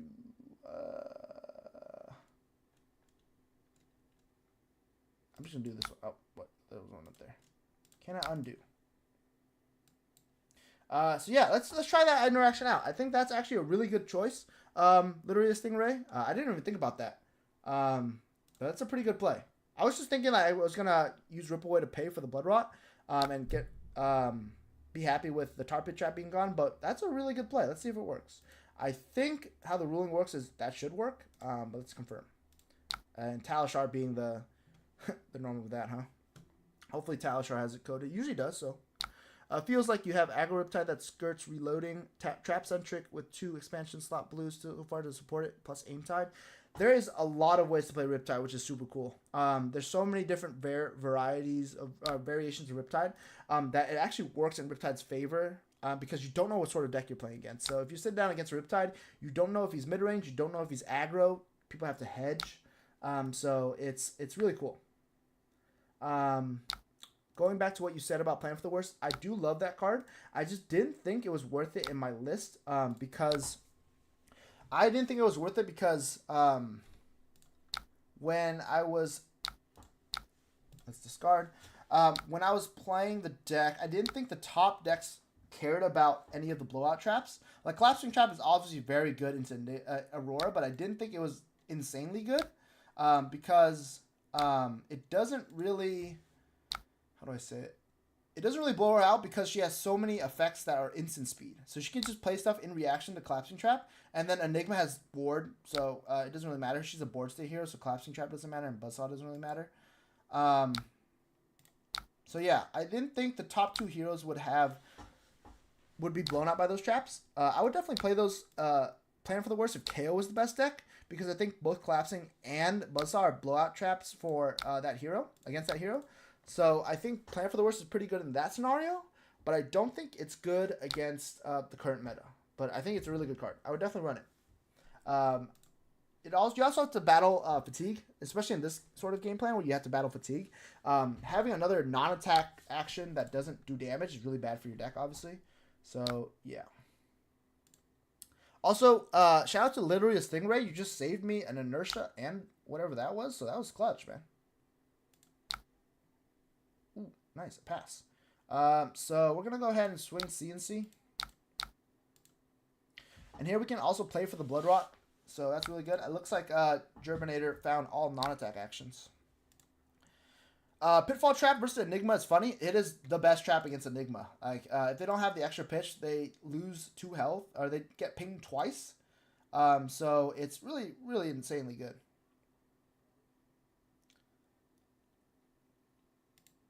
Man, maybe I should keep Ripple away. That was really good. Okay. Now the question is Tar Pit better than Tripwire? I think Tar Pit is actually worse than Tripwire. Because this blocks 4 and it has the same sort of on-hit effect. If they just swing with one, if they just swing one attack. All right, we're off to the races, and they show a Bolton shot, so probably would have been better actually. In hindsight's always funny. So weakest link doesn't really matter. I mean, unless they have Rain Razors. So it's definitely a card I block with first. I would probably prioritize Remorseless. Do I care about Endless Arrow? I mean, Rain Razors. I can't use my entire hand anyway, so I'll go ahead and block with weakest link and see what happens. Alright, so they do have the Rain Razors. I'll go ahead and use this so that they're forced to either play Codex or use their Tunic to load a card. So we played around the Bolton shot pretty well.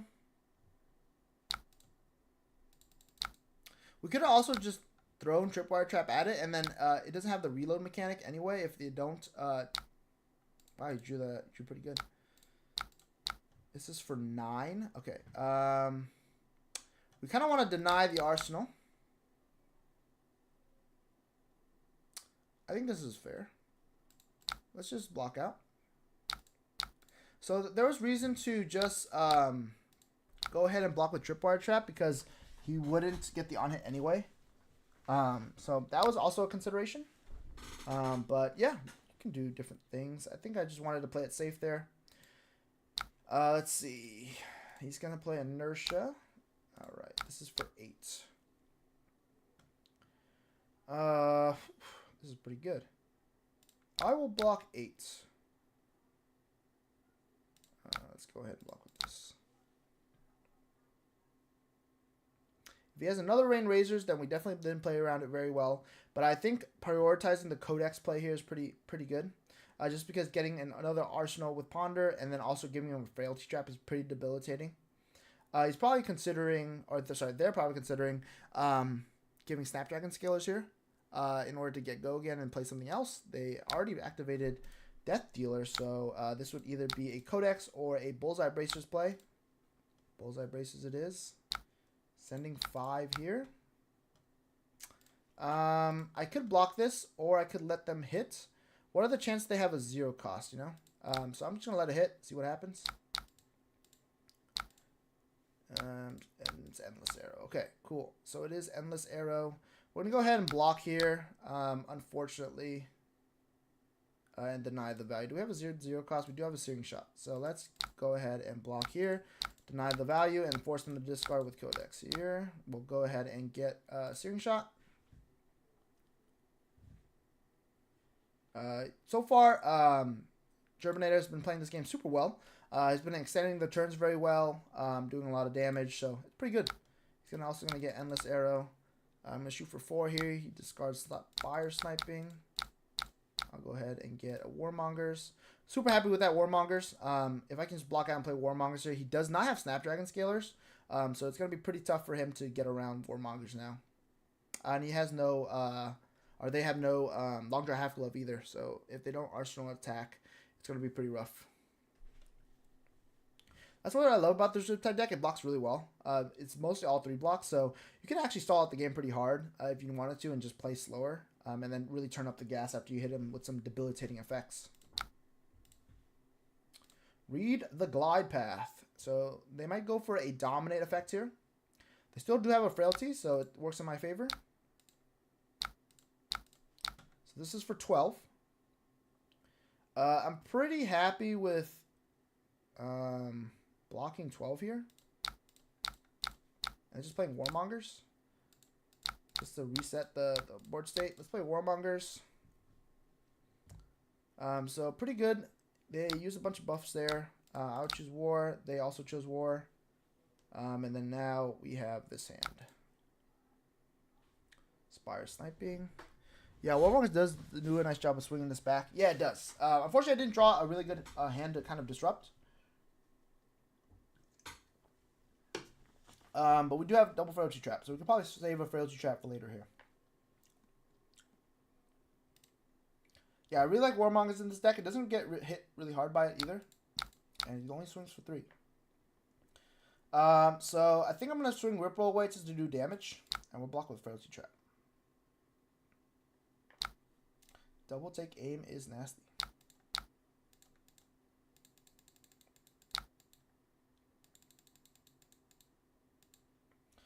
We can also swing Intoxicating Shot. It is a consideration, but we don't want them to extend their turn because that would be pretty bad. We're going to go ahead and take the 2 damage and value the Frailty Trap and Arsenal a little bit more. I'm not going to discard it. Thank you very much. I guess I got to refresh. Cancel. It's lagging a little bit, eh? It's a little bugged. I think there's a bug. It won't let me pitch this card. Let's see if I do it like this. If I activate Dreadbore, broke it, yeah. It literally won't let me attack. Guys, we did it. Ripple away is broken. Okay, let's go ahead and undo then. I guess we are going to be forced to swing with Intoxicating Shot. Okay, let's do this. Gerbinator, invite to chat. Okay, I'm going to go ahead and ask a Gerbinator if they just want to take the 4 damage. It won't let me swing. Ripple away. Block if you'd like. Or just subtract 4 health. You can also start, but I'm going to go ahead and discard.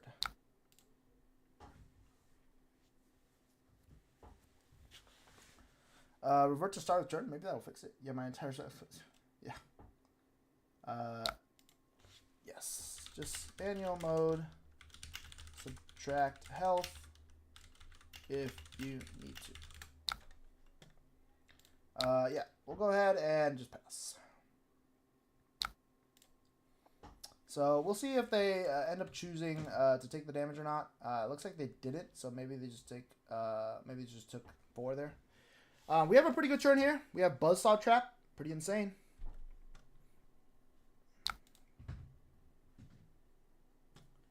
So Buzzsaw is one of the best ones against Azalea because it'll just go straight back down to 0 or back down to its base. So all the buffs they play on it doesn't even matter.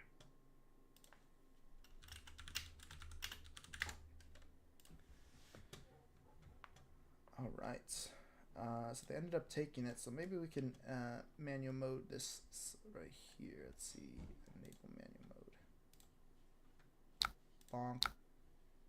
Subtracting life from your opponent is not allowed. Whoops. Okay. Assume you're at 18. Okay. We'll go ahead and undo manual mode. Okay. We'll let this resolve. We actually kind of want to. I kind of want to keep the murky water with the line it up because I think I want to dominate it. But I think it's annoying enough to swing for 7 anyway and get the Buzzsaw Trap past them back. So let's see. If I hit 4, I'll concede. Cool. Let's see. So Tunic, release the tension, frailty. Okay, so we'll block from here and a card from Arsenal. You can't block with Arsenal, so we're going to block with the boots. Do we block with the boots? Yeah, we probably block with the boots. And then we'll buzzsaw trap this guy. So it goes back down to 5.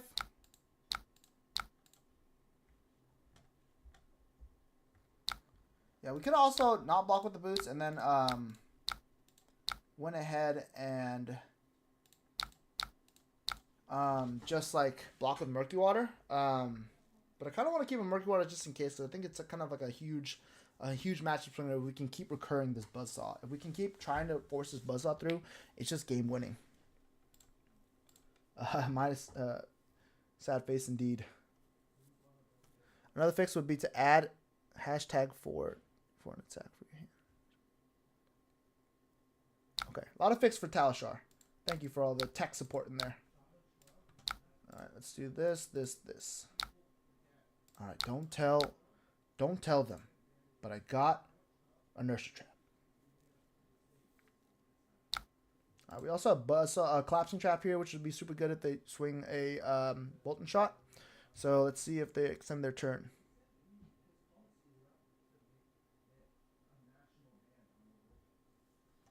Oh, I see what you're saying, Chris. Yeah, that's a pretty good fix. I will keep it in mind for the next time Talishar goes crazy on me. So right now we have one trap in Arsenal. Oh, sorry, one trap in there. So if we played Murky Water again, we actually couldn't get another trap because we don't have 3 traps in there. We only have 1, 2 right here. And then if we play this, we can't even pitch for Murky Water. So we're probably gonna want to block with a card and Inertia Trap, and then send CNC or an Infecting Shot.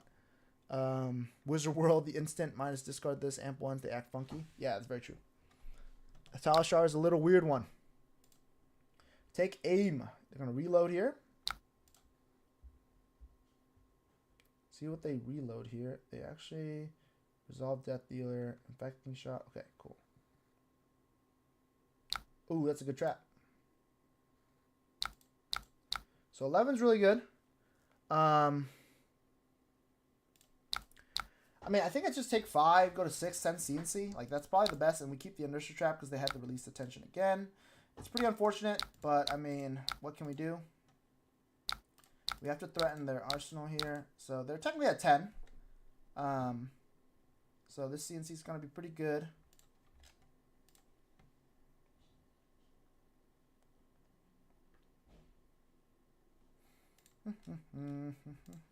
It's a pretty close game. Yeah, Azalea's a pretty tough matchup. If they have Dreadboard, it's even tougher. But being able to find the Buzzsaw Trap and try to recur it with Murky Waters, or try to like survive till then. That one turn where I had Ripple away, I didn't really have any good threats, so it's pretty unfortunate on my end. We're both at 4 now.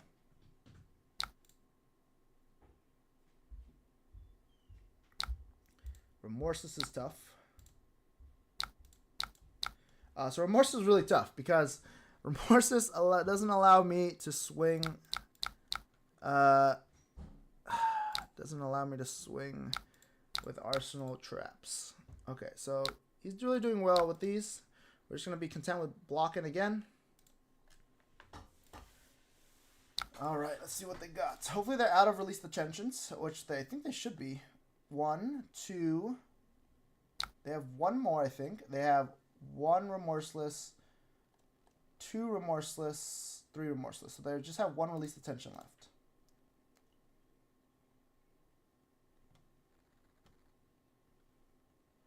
So I'm really hoping that I get to play this Inertia Trap finally. I can really get them here if I'm able to play these 3 traps. So let's see if they have any way to negate traps from Arsenal. It's also getting pretty close to fatigue here. Azalea, cool. Okay, that's pretty good for us. So they're at 4, because they didn't subtract the health from Ripple away. But this deals 1 damage, and if they don't have enough pitch, this actually deals 3. So if they tap out, they could actually die here.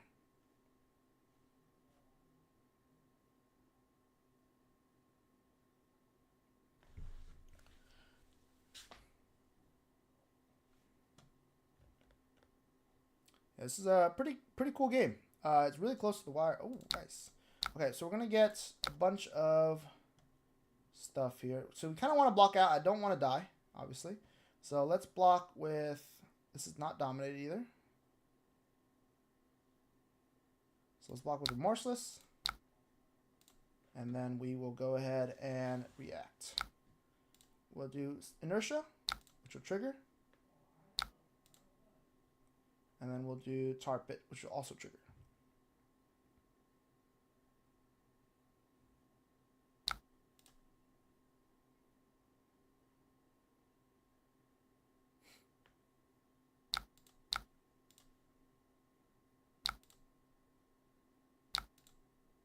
So now they're at 6.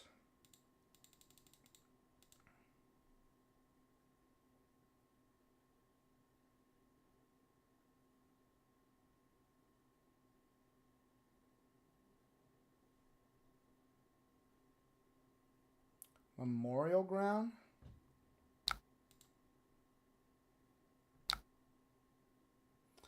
So the question is, do I think they have Codex? Okay, they do have Codex.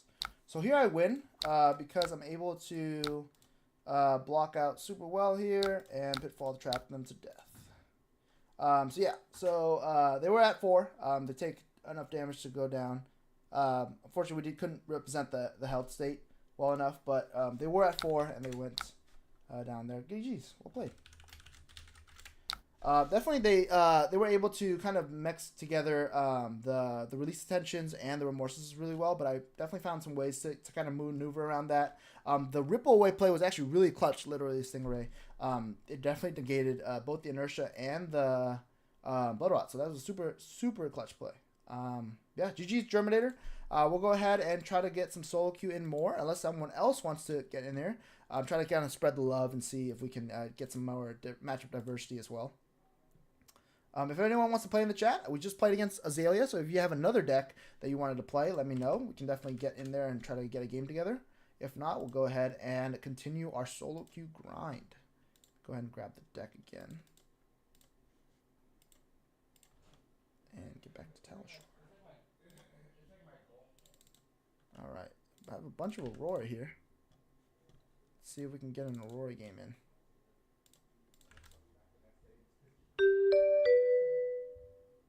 So against Aurora, I actually like going second because I get the first turn of tempo. So I think going second is pretty good. They usually just set up the lightning token. It's fine. You get a lot of value off the lightning token anyway, so Tar Pit's pretty good here. And Inertia. I also debate running Boulder Traps. Boulder Traps are pretty good against here too, but Inertia, it's like debatable. Let's test out Boulder Trap. See if it's good, because typically Runeblade does have a pretty good fridge. And Boulder Trap is pretty good in that scenario. So let's go ahead and run with this. We have AB1. We're good to go. We have the best trap in the game to start. They're playing the Aether Ironweave combo. So this is the one where they play Arc Lightning and they just go ham with all the Gogan. Alright, so we're going to go ahead and block here. Somersault, sure. So I block 6. Hopefully we get to swing this battering bolt here. If we at least draw a yellow, we can shoot the battering bolt and keep the collapsing trap, which is going to be super clutch. Okay, he gets the Sigil of Suffering out of his hand, and he's going to arsenal the Lightning Surge. Draw yellow. 2 yellows. So we'll go ahead and shoot the battering bolt and keep the collapsing trap, which is the best card in the game. Our best trap from the trap tier list. If we go back to the trap tier list, let's see if we can go back real quick. Boom. Trap tier list. Boom. Collapsing trap. S tier. We have it in our hands already. We're going to use it right away if they let us. Let's see. Oh, that's not what I meant to click. There we go. Alright, so Battering Bolt's pretty good. It's going to reveal their hand, and now they have to discard any instances. So if they have Channel Lightning Valley, Electrostatic Discharge, see, now they are now down 3 damage. So they have to play these in reactions to the Battering Bolt, or else they'll take the damage and then discard all their cards. So Battering Bolt already showing how good it is. So they have to discard Sigil of Suffering as well. Wow, that sucks. So their hand is just destroyed now. It has Arc Lightning in it, Burn Up, and Lightning Surge. And if they play the Lightning Surge from Arsenal, I can actually Collapsing Trap and get rid of that Arc Lightning from their Arsenal. Okay, I don't think I care here about the Burn Up Shock. And if they swing Lightning Surge, I can go ahead and Collapsing Trap the last card out of their hands. I have the trap, yeah. Okay, so we're probably going to E-Strike go again into Infecting Shot, maybe? No, I think we should do this. They'll go get a Lightning Surge, but I think that's okay.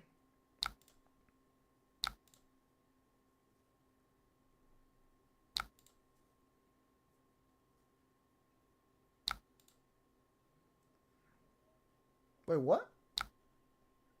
Oh, okay. Sure.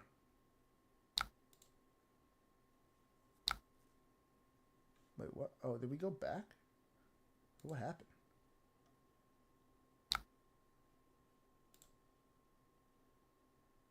I thought we were at. Oh, okay, I'm confused on where we're at, but I think he undid, so I wanted to play the trap. Yeah,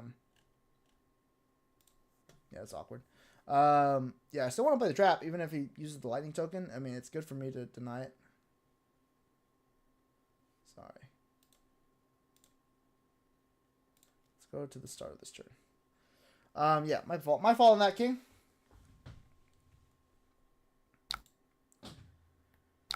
Let's see.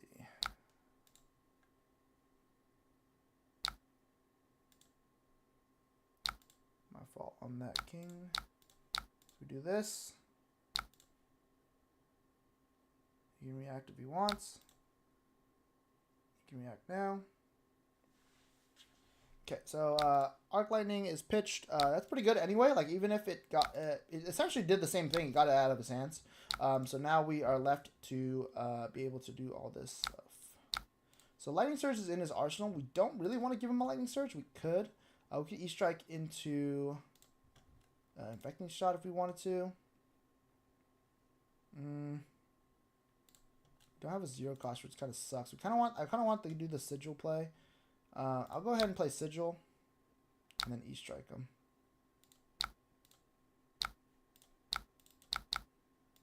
We'll go ahead and do that and keep the Codex. We had a 0 cost. This play would have been insane, but I think this is more value innately. Being able to, we didn't have enough reds to kind of get Battering Bolt anyway, so I think I'm happy with this play. And now we have Drill Shot and stuff too.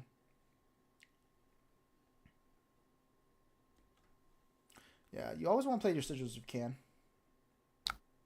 Okay, he's gonna do Arcanic Shockwave. I'll go ahead and pitch one. I think that's good. I'll go ahead and do the Spike Pit. I will block with Drill Shot because I want to Codex that.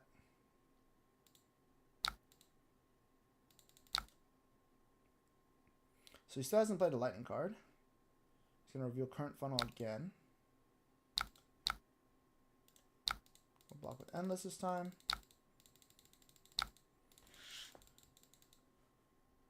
I think he has Current Funnel still.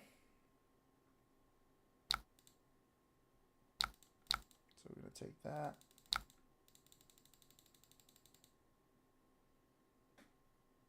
So we can use it to block the Snatch here if he throws Snatch at the end. He hasn't. He undid. Okay. So we're going to do this play instead. We still block one.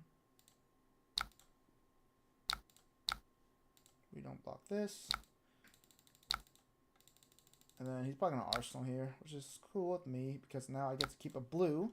So this is the cool thing about Riptide. Dreadboard is always May, so you can do this and then Codex, and then now you can go get a pretty good arrow or 2-cost attack, and then we'll get Battering Bolt because it always messes them up if they have a great hand. If they have a Channel Lightning Valley, they have to play it now. They're going to block with all their armor. What the... Okay. Sorry. So they're going to probably not have to block 3. They don't have... if they have Sigil of Suffering again, that'd be pretty tragic because they have to play it from Arsenal. Okay, there we go. We have it from Arsenal. Sweet. So pretty good play from them. I'll still get an arsenal here off my that, so we're good. Awesome. Rabble here for 2. I think it'll still be worth it to play Frailty Trap here, even though it loses 1 block. I can't guarantee that the next card will have go again anyway, since it's not a lightning card. So double Frailty means the sword actually swings for 0, which is hilarious to me. We're probably going to end up blocking here. Undo block, actually, probably block here.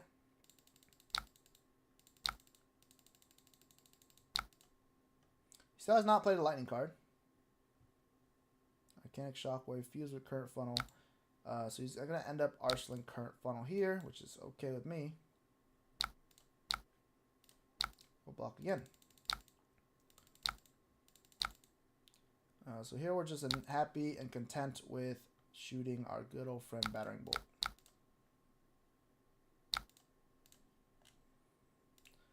Yeah. So we know he already has a 3-block. He has 2 3-blocks. He probably has other instances he wants to keep and play. Let's go ahead and draw back up. See what we draw. Nice. That's pretty good. Make a rune chant. See what else is there.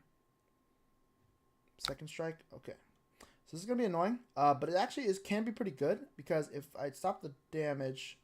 Okay, I'll definitely stop the damage. Let's stop 1 for sure. And I might be happy just taking the second strike here. So I probably want to pitch this guy. And I might be just happy taking 3 here, because that means I get to E-strike for 7 and then just send Boulder Trap. And I think it's better than Warmongers, to be honest. Because Warmongers doesn't really hurt Aurora, I guess. I mean, it does. It's not just the whole combo plan. But this is progressing the game towards, you know, trying to kill her. So I think this is a little bit better. And if she activates Gold here and she procs Channel Lightning Valley, Balance of Justice will definitely proc too. So some pretty good stuff. Let's see if it works out. Flittering Charge. So we're not going to block this one. If they lightning press it, it's okay. We'll go ahead and Boulder Trap it. Okay, we'll go ahead and take that. Unfortunately, we could not block that anyway efficiently. So we'll take that Channel Lightning Valley. He definitely has to pitch a card here, so he's definitely going to swing with Current Funnel here. Interesting. So we probably want to get the value of the 2-block here, just in case they draw another card.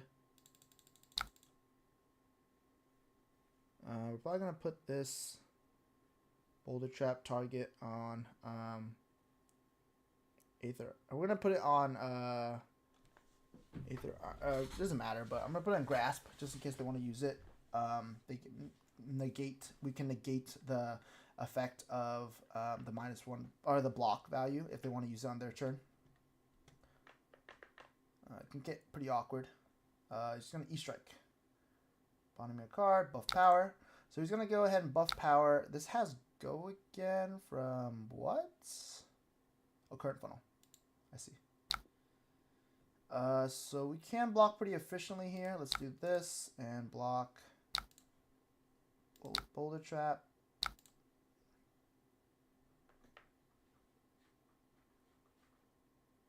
It's a pretty interesting game so far. Let's go ahead and put it on the Grasp.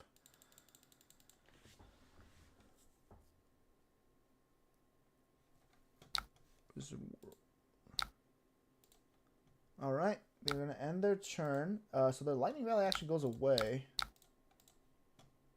Interesting play.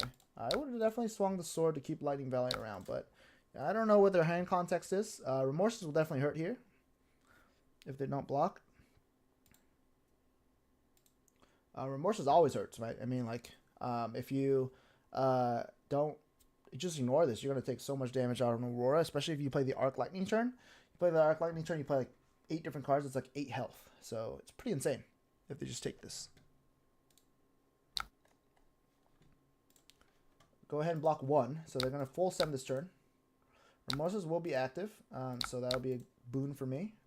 And if they go ahead and go off, I will have Balance of Justice if they draw 2 cards. So let's see if their taking of that will pay off. What's this? Oh, yeah, okay. Sweet. On action card.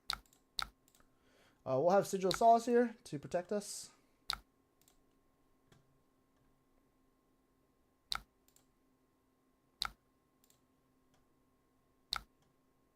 I think I want to block with 1 Arcane here.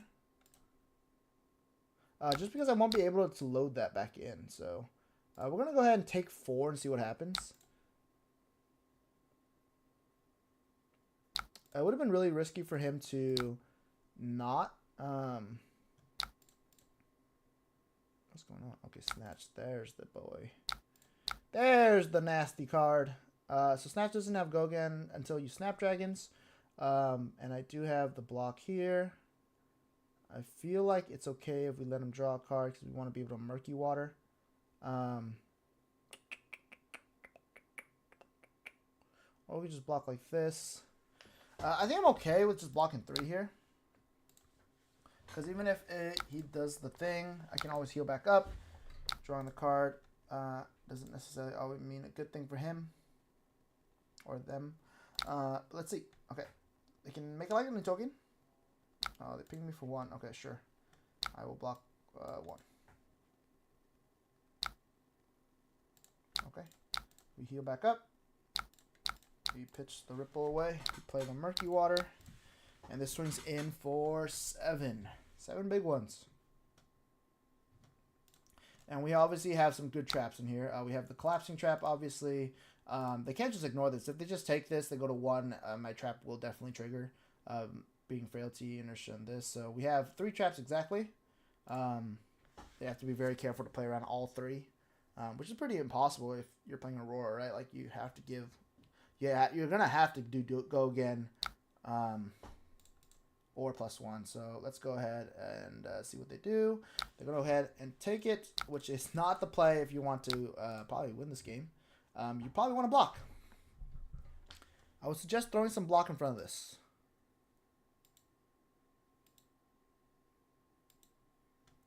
I hope everyone's still doing okay in the chat. I'll go ahead and post my deck list one more time, just in case anyone's coming in late here and doesn't see the deck list. So deck list, PQ, second place deck list.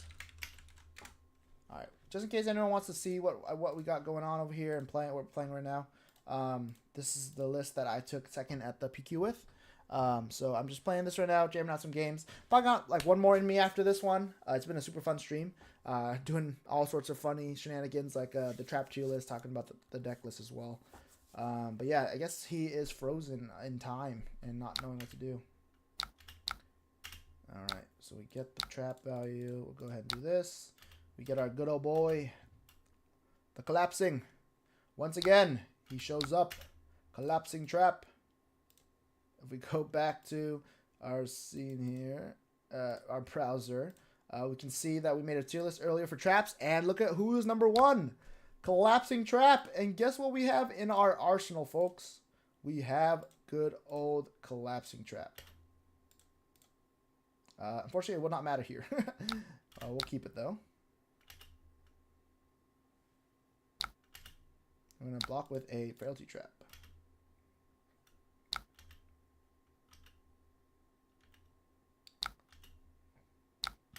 So we want to keep the collapsing trap just in case. We'll go ahead and swing weakest link.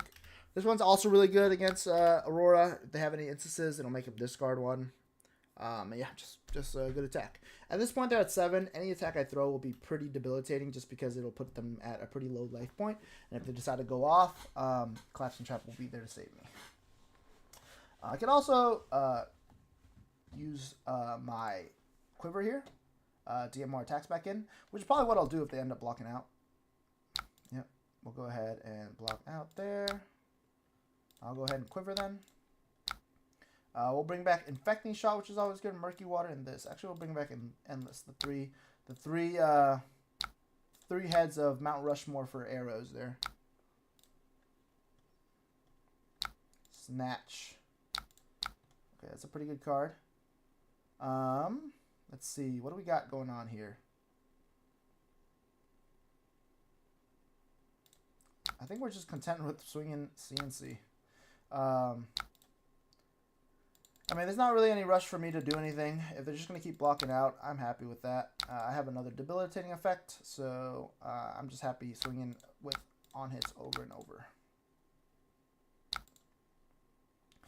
Just keeping this collapsing trap in my arsenal is like my fail-safe, just in case they hit me with anything relevant with go again.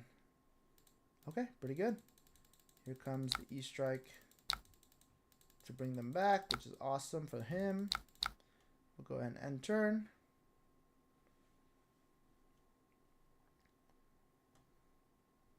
Flicker Whips Fuse. This is 2 Arcane. I will take 2 Arcane. Now that's annoying. So they have go again.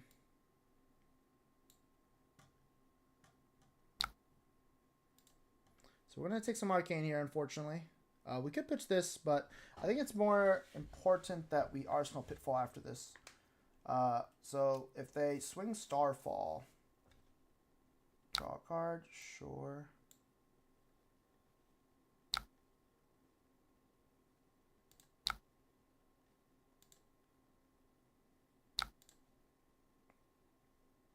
I probably should have blocked with Remorseless here. Cool. Yeah, definitely should have blocked with Remorseless here. I kind of messed up there and didn't play around it.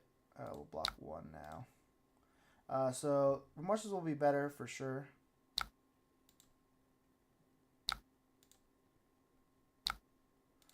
So they're gonna draw gold here. I'm gonna use this.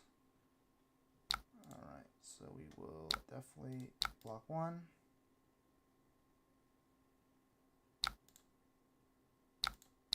This is a lot of damage.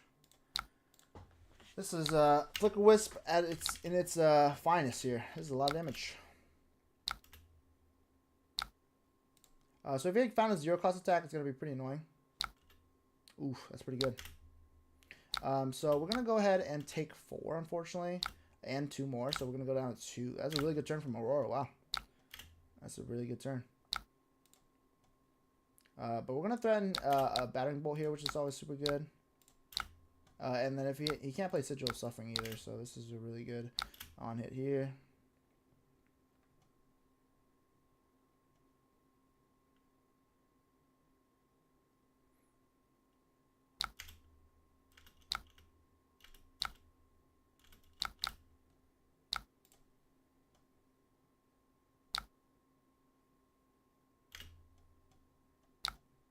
Okay, I'll go ahead and do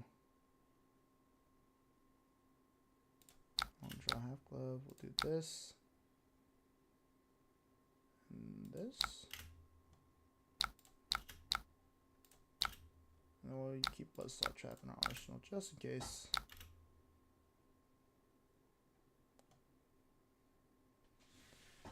As long as we're throwing threats here. That was a really disgusting play from her. Okay, let's see if they have anything they could play. It's currently taking 5. Yeah, GG. Wow, couldn't even block the last turn. Unfortunate. Their next hand would have been insane. Wow, their next hand would have been really bad against Buzzsaw Trap. It's funny. Good game. Lol, lol, lol. Yeah, pretty insane. All right, I think I got one more game in me.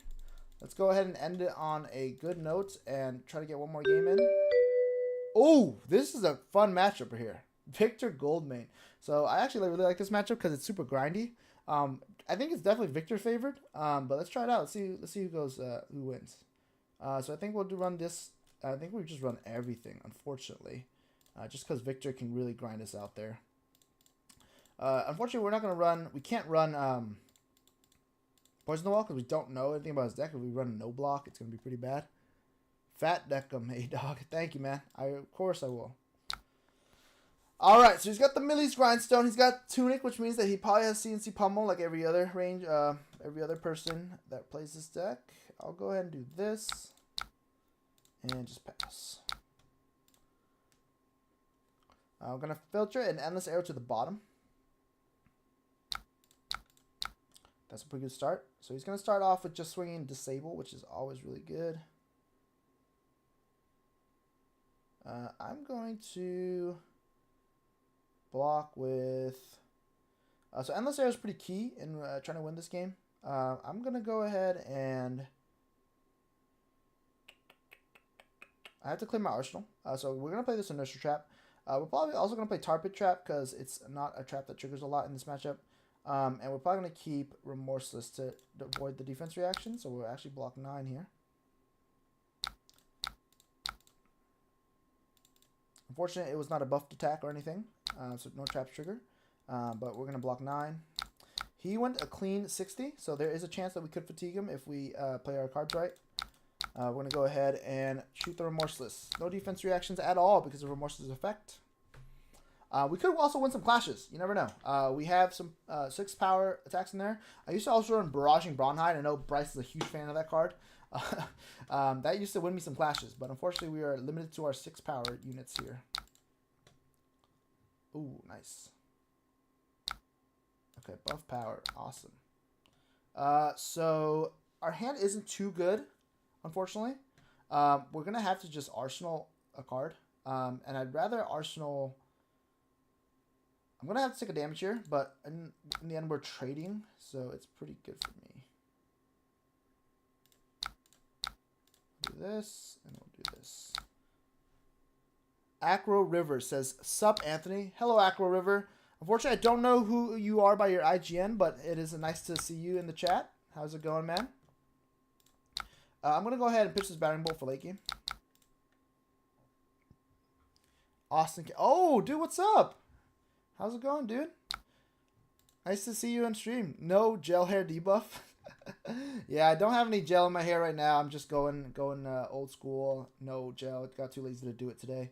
Wow, they literally got wrecked by me not attacking. That is a stack. So that's gonna go in the bottom at the same time as our Battering Bolt. So that should be fun for later. We'll also probably sync here. Probably sync our Spike Pit Trap here to match a blue to our Battering Bolt. And we'll keep the release attention for next time.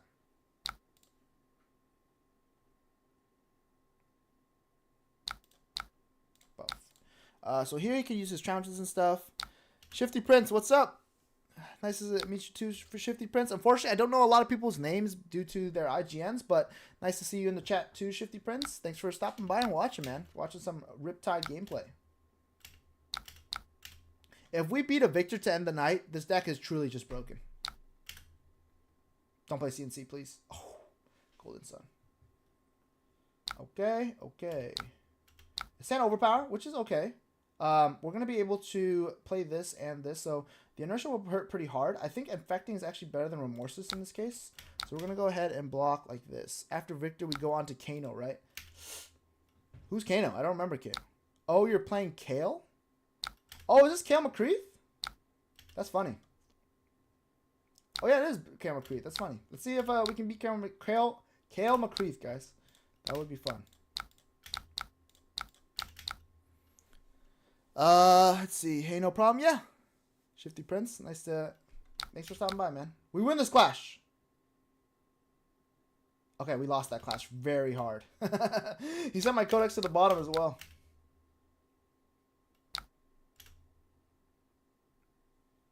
That's bad for us, I assume. I really don't want this in my deck for later, but hey. Whatever happens, huh?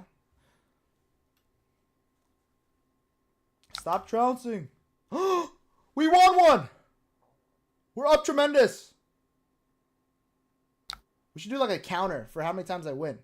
Okay, I lost twice again. And to reveal Golden Sun? Jesus. thought this guy played Bravo. Oh, that's pretty good. All right, so E-Strike. Oh my gosh, any E-Strike go again? We're so up, guys. We're so up. E-Strike has go again. Tar Pit is turned on. We'll go ahead and put it on his Crater Fist. And Tar Pit trap him too. We're so up. We're so up. We're so up.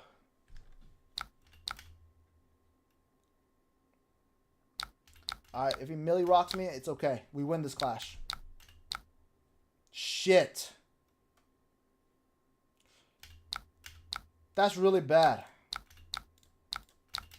We don't like that. We don't like that. Let's see.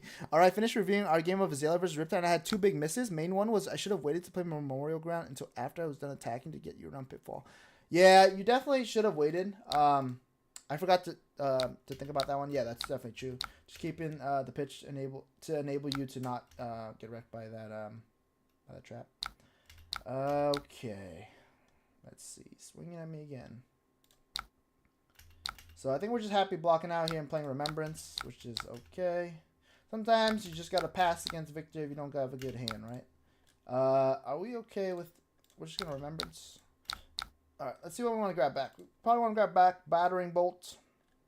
E-Strike's always good. And E-Strike. Call it a day. CNC's also pretty good. He's Crown, so I'll just do this.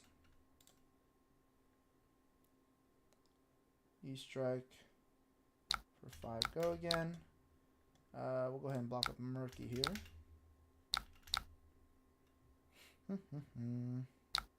Ooh, that's bad. We'll go ahead and block 6. He does not have Tunic for Pummel, which is good. We'll go ahead and pass it back. We're doing a lot of blocking here. He's actually going to activate Crater Fist. What a Chad. Sure. He's going ham on us, dude. He still does not have it.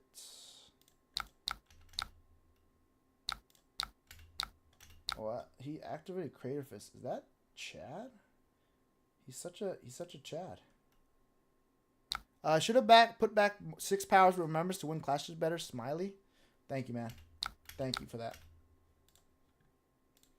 This is something cool we can do. We can Codex, Riptide trigger, and do this. Since if we pitch a yellow into Dreadboard, it's gonna be one floating anyway. This way it hides pitch better.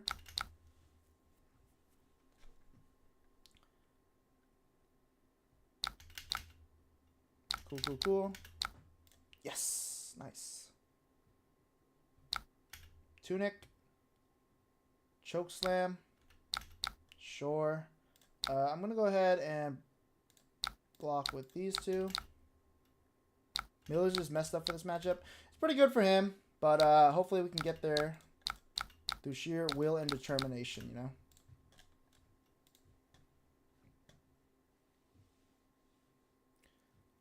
Yeah, it is pretty messed up for this matchup. I mean, it's just good generically into most matchups that don't have high power like KO, unless you're playing KO or Victor Mirror. But yeah, hopefully I can win some clashes. He has 3 gold though, so pretty unlikely. Man, this game is hilarious. So I'm just gonna block with the Warmongers, I think. Warmonger's pretty useless in this matchup, so I just like throwing it away when I can. We lost the clash there. That's okay. If he has a reaction, it's pretty messed up. He drew the Cranial Crush, right? Yeah.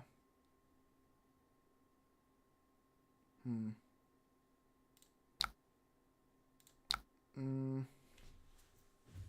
want to stop the Crush and then Arsenal Pendulum probably. So we're actually going to block with Murky Water and Pitfall. We lose some health here, but I think we want to keep up the tempo.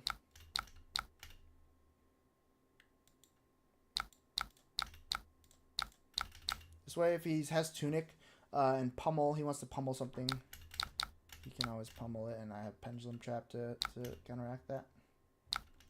So we have the defense reaction anyway. He has a Might. So he can definitely pummel here, which is pretty good for him. I'm going to go ahead and sink, block with Line It Up, and then we'll Inertia Trap if we need to.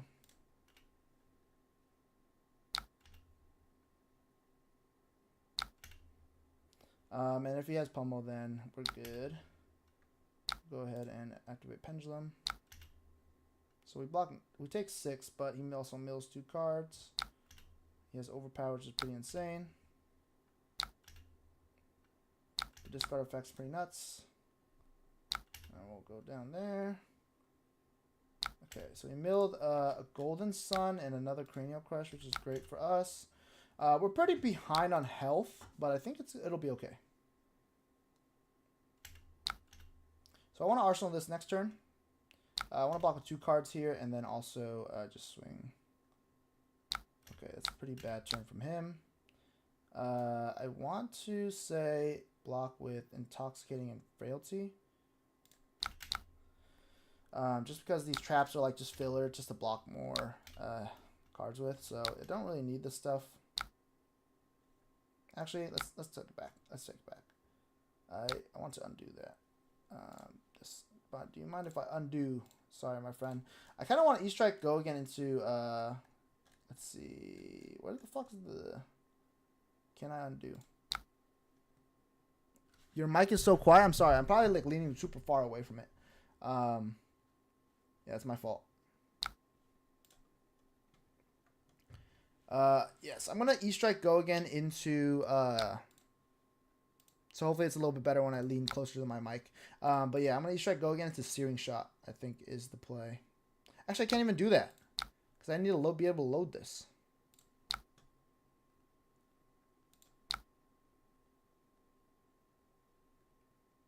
Yeah, let's just block like this. Okay, sorry. I probably trolled him, but it's okay. That's my fault. So he still has this really weird pitch stack of defense reactions late game. But we're going to be able to hopefully get around that here.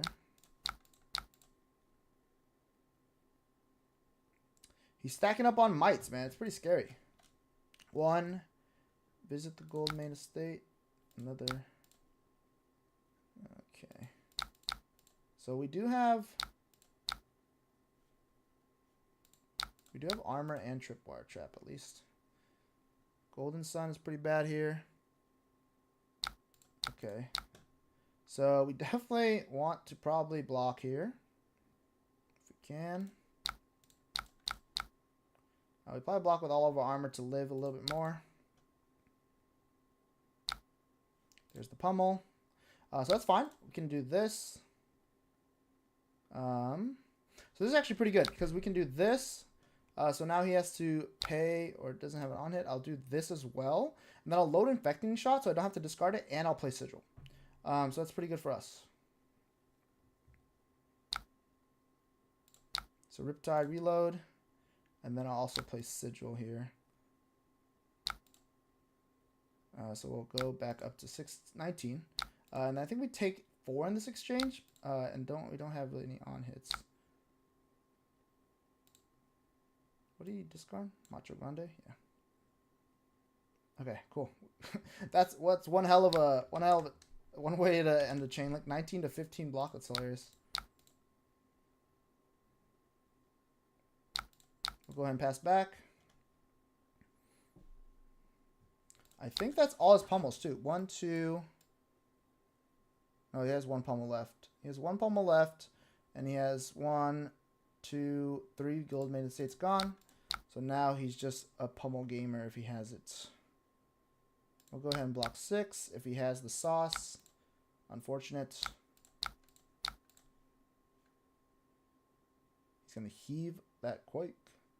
Sure.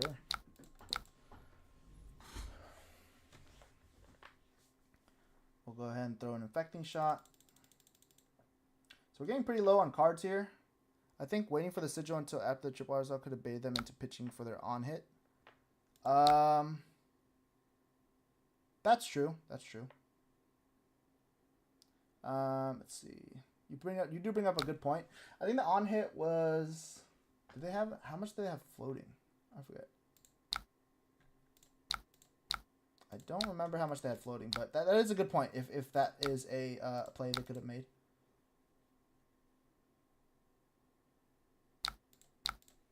I'm gonna block like this. 0 floating, 1 in hand. Okay, yeah, then you're definitely right, Germinator. You're catching a good play right there too. Yeah, that's definitely correct. Waiting for the sigil just in case they think about the on hit, and then I'll play sigil after. But yeah, I wasn't thinking in the moment.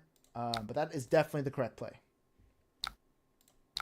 I'm going to go ahead and do this so he can't react from hand or arsenal, which doesn't matter, but I'm able to shoot it for 7, which is very important.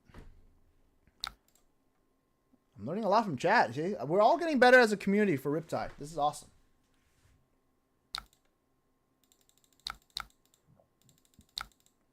We are ahead on life. We are ahead in cards still. And we still have our good old faithful...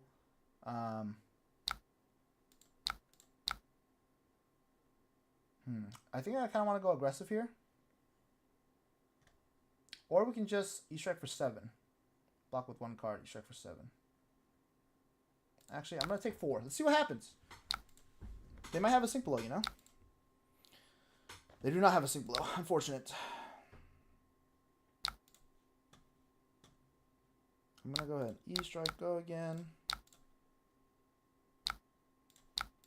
And then we'll swing with Murky Water to get a trap, and hopefully get a trap, I mean. Very nice.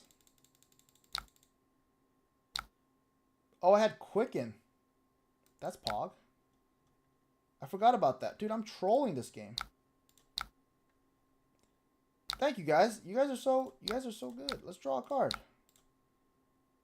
You guys are like, oh my god, I'm trolling. Alright, let's see. We're up tremendous! Now we can use Arsenal Bullet Trap for 3 blocks. I totally forgot I had a Quicken from his Civic Steps. This is why I hate Tower Shard games, because I literally cannot focus. There's just like, I just don't vibe with like all the stuff on the board. It's like really hard for me to see what's going on sometimes.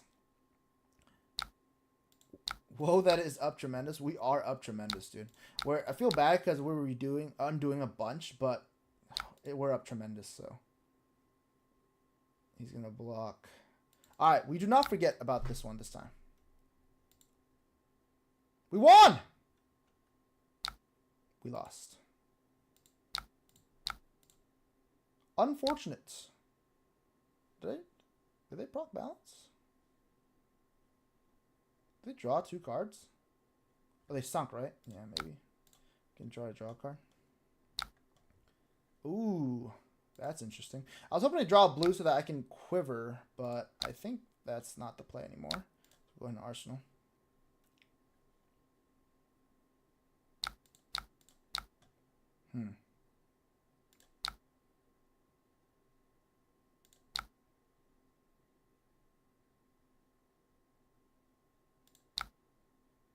Okay, we unfortunately have to block with a Codex here, but this is a really good play because we have a Quicken token. I did not forget the Quicken token this time. So we're going to actually Endless Arrow, go again, and then play Codex. Awesome. Is he going to Arsenal that card? He does.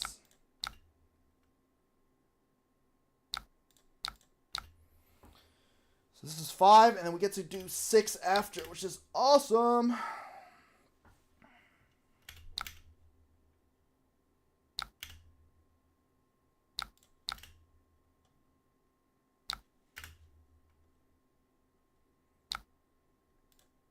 Always CNC.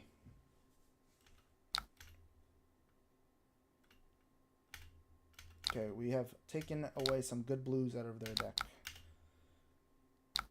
Okay, I have no cards. Pretty good. I'm going to go ahead and do this.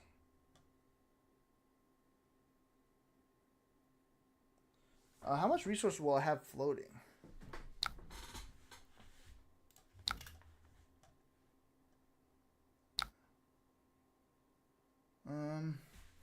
It's actually pretty bad to do that, right? Yeah. I don't want to Dreadboard load here. I want to just do this and then Quiver of Abyssal Depths after.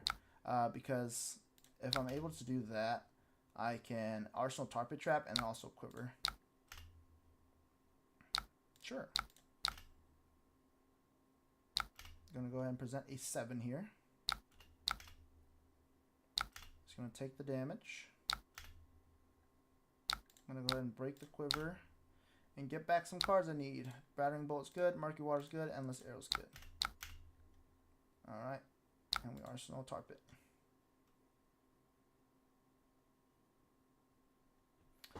So I think they're pretty much out of cards. I think I should be fine here. So I'm just going to keep blocking because just in case they hit me, I don't want to lose on fatigue. So they do have the pummel, which sucks, but it's okay. I think it takes 2, which is fine for me, I think. We lose a Murky Water, which sucks. But that's okay. Gonna go ahead and we have Endless Arrow still. This is a close one. Jeez. God, I hate this deck. Yeah, this deck is annoying to play against, to be honest.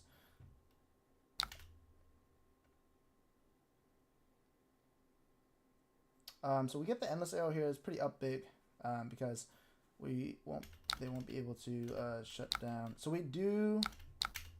I know I have an Intoxicating Shot as my 4-pitch. So they're gonna do that. That's okay. I think we're okay with taking 4 here and just losing a card.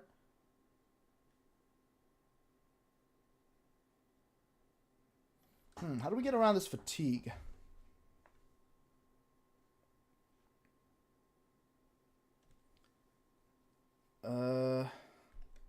Let's see. I think we're okay with trenching here and taking 1. Actually, we're probably gonna play Collapsing Trap, so let's do that.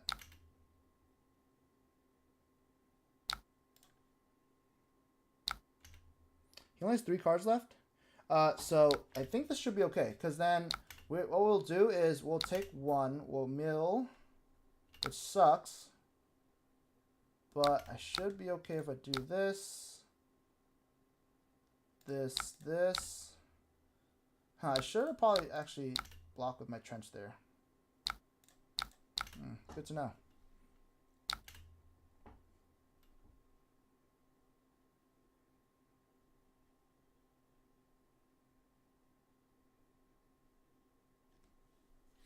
So here we actually aren't left with any cards. So Miller's Grindstone is only swinging for 4. And we should have enough to kill him. I think he has Sync Blow in Arsenal, actually, yeah. So he has 2 cards left. He'll take 4 here.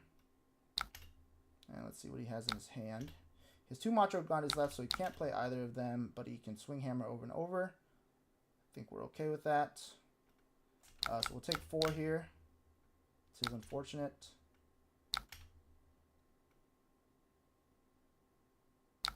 Okay, so I think we win. Because we play Weakest Link here. We can Arsenal this. And then we're able to win on damage. So he blocks 3. I think we actually die.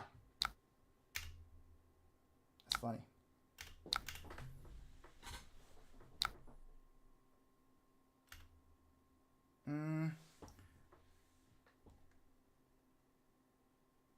No, we don't skip on Arsenal, right? Because if he takes 3, he loses. Yeah, we Arsenal this. So if he swings Hammer, we actually... No, we don't win. We tie. I think we tied. That's actually funny, right? Because if I block here, he Tunics, pitches 1, and then if he has to block this... Wow, we actually tied. That is actually hilarious. So he's going to Tunic here and use the 1, yeah. He still takes 1. No resolve. And then I have to swing Arsenal Intoxicating Shot for the last damage. How's that? No. You win no Intoxicating for the last damage. How do I play the Weakest Link? You throw weakest and then Arsenal. Oh, right. Yes. Because I can just Arsenal. Dude. Yes, Rico. Sorry. It's so late. I forgot about that. I just Arsenal the card. You're so right. Because then we just pass. He passes. I pass. We Arsenal intoxicating shot. And then we fucking swing it. And we win. That's so perfect. Oh my god. Look at this. We literally both have nothing. Thank you, Riku. Oh my god. We did it. Justice. Justice. We were here. Everybody has witnessed. We beat Victor. Oh my god, I must be going crazy. I was like, how am I gonna load this thing? I have none floating. And I realized, wait, it costs 0. I could just shoot it. Oh my god. Sorry, I'm sorry. It's too late. We've been talking about Riptide forever. I totally forgot about it. I messed up a whole bunch this game. But who cares? Last playable card for lethal. And it's the intoxicating shot, too. Oh, my God. That is literally hilarious. You don't need a bow to low when you can just put it in Arsenal. That's so true. Oh, my God. You can see how tired I am. I literally was like, oh, my God, we tie. Because I swing Leakus Link, he blocks, and then we have nothing left. Except my intoxicating shot. But it literally swings for 4 if you just Arsenal it. That's funny. Yeah. Oh man, this game. Dang, playing Riptide does something to you guys. Playing Riptide does something to you. Oh my god. Alright, well, thank you everybody for stopping by. I'm glad we finished on that. That was actually an amazing game to finish on. We finished 3-0 and we beat a Riptide.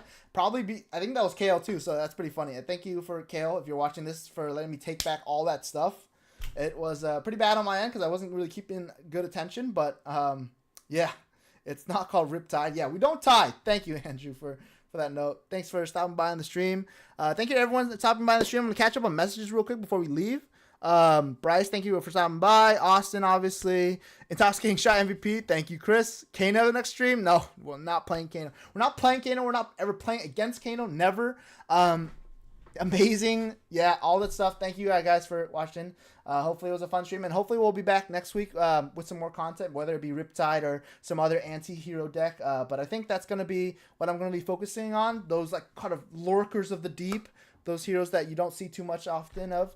But yeah, thanks for stopping by, everybody. Good night. Sleep well, everybody, and we'll see you next Tuesday.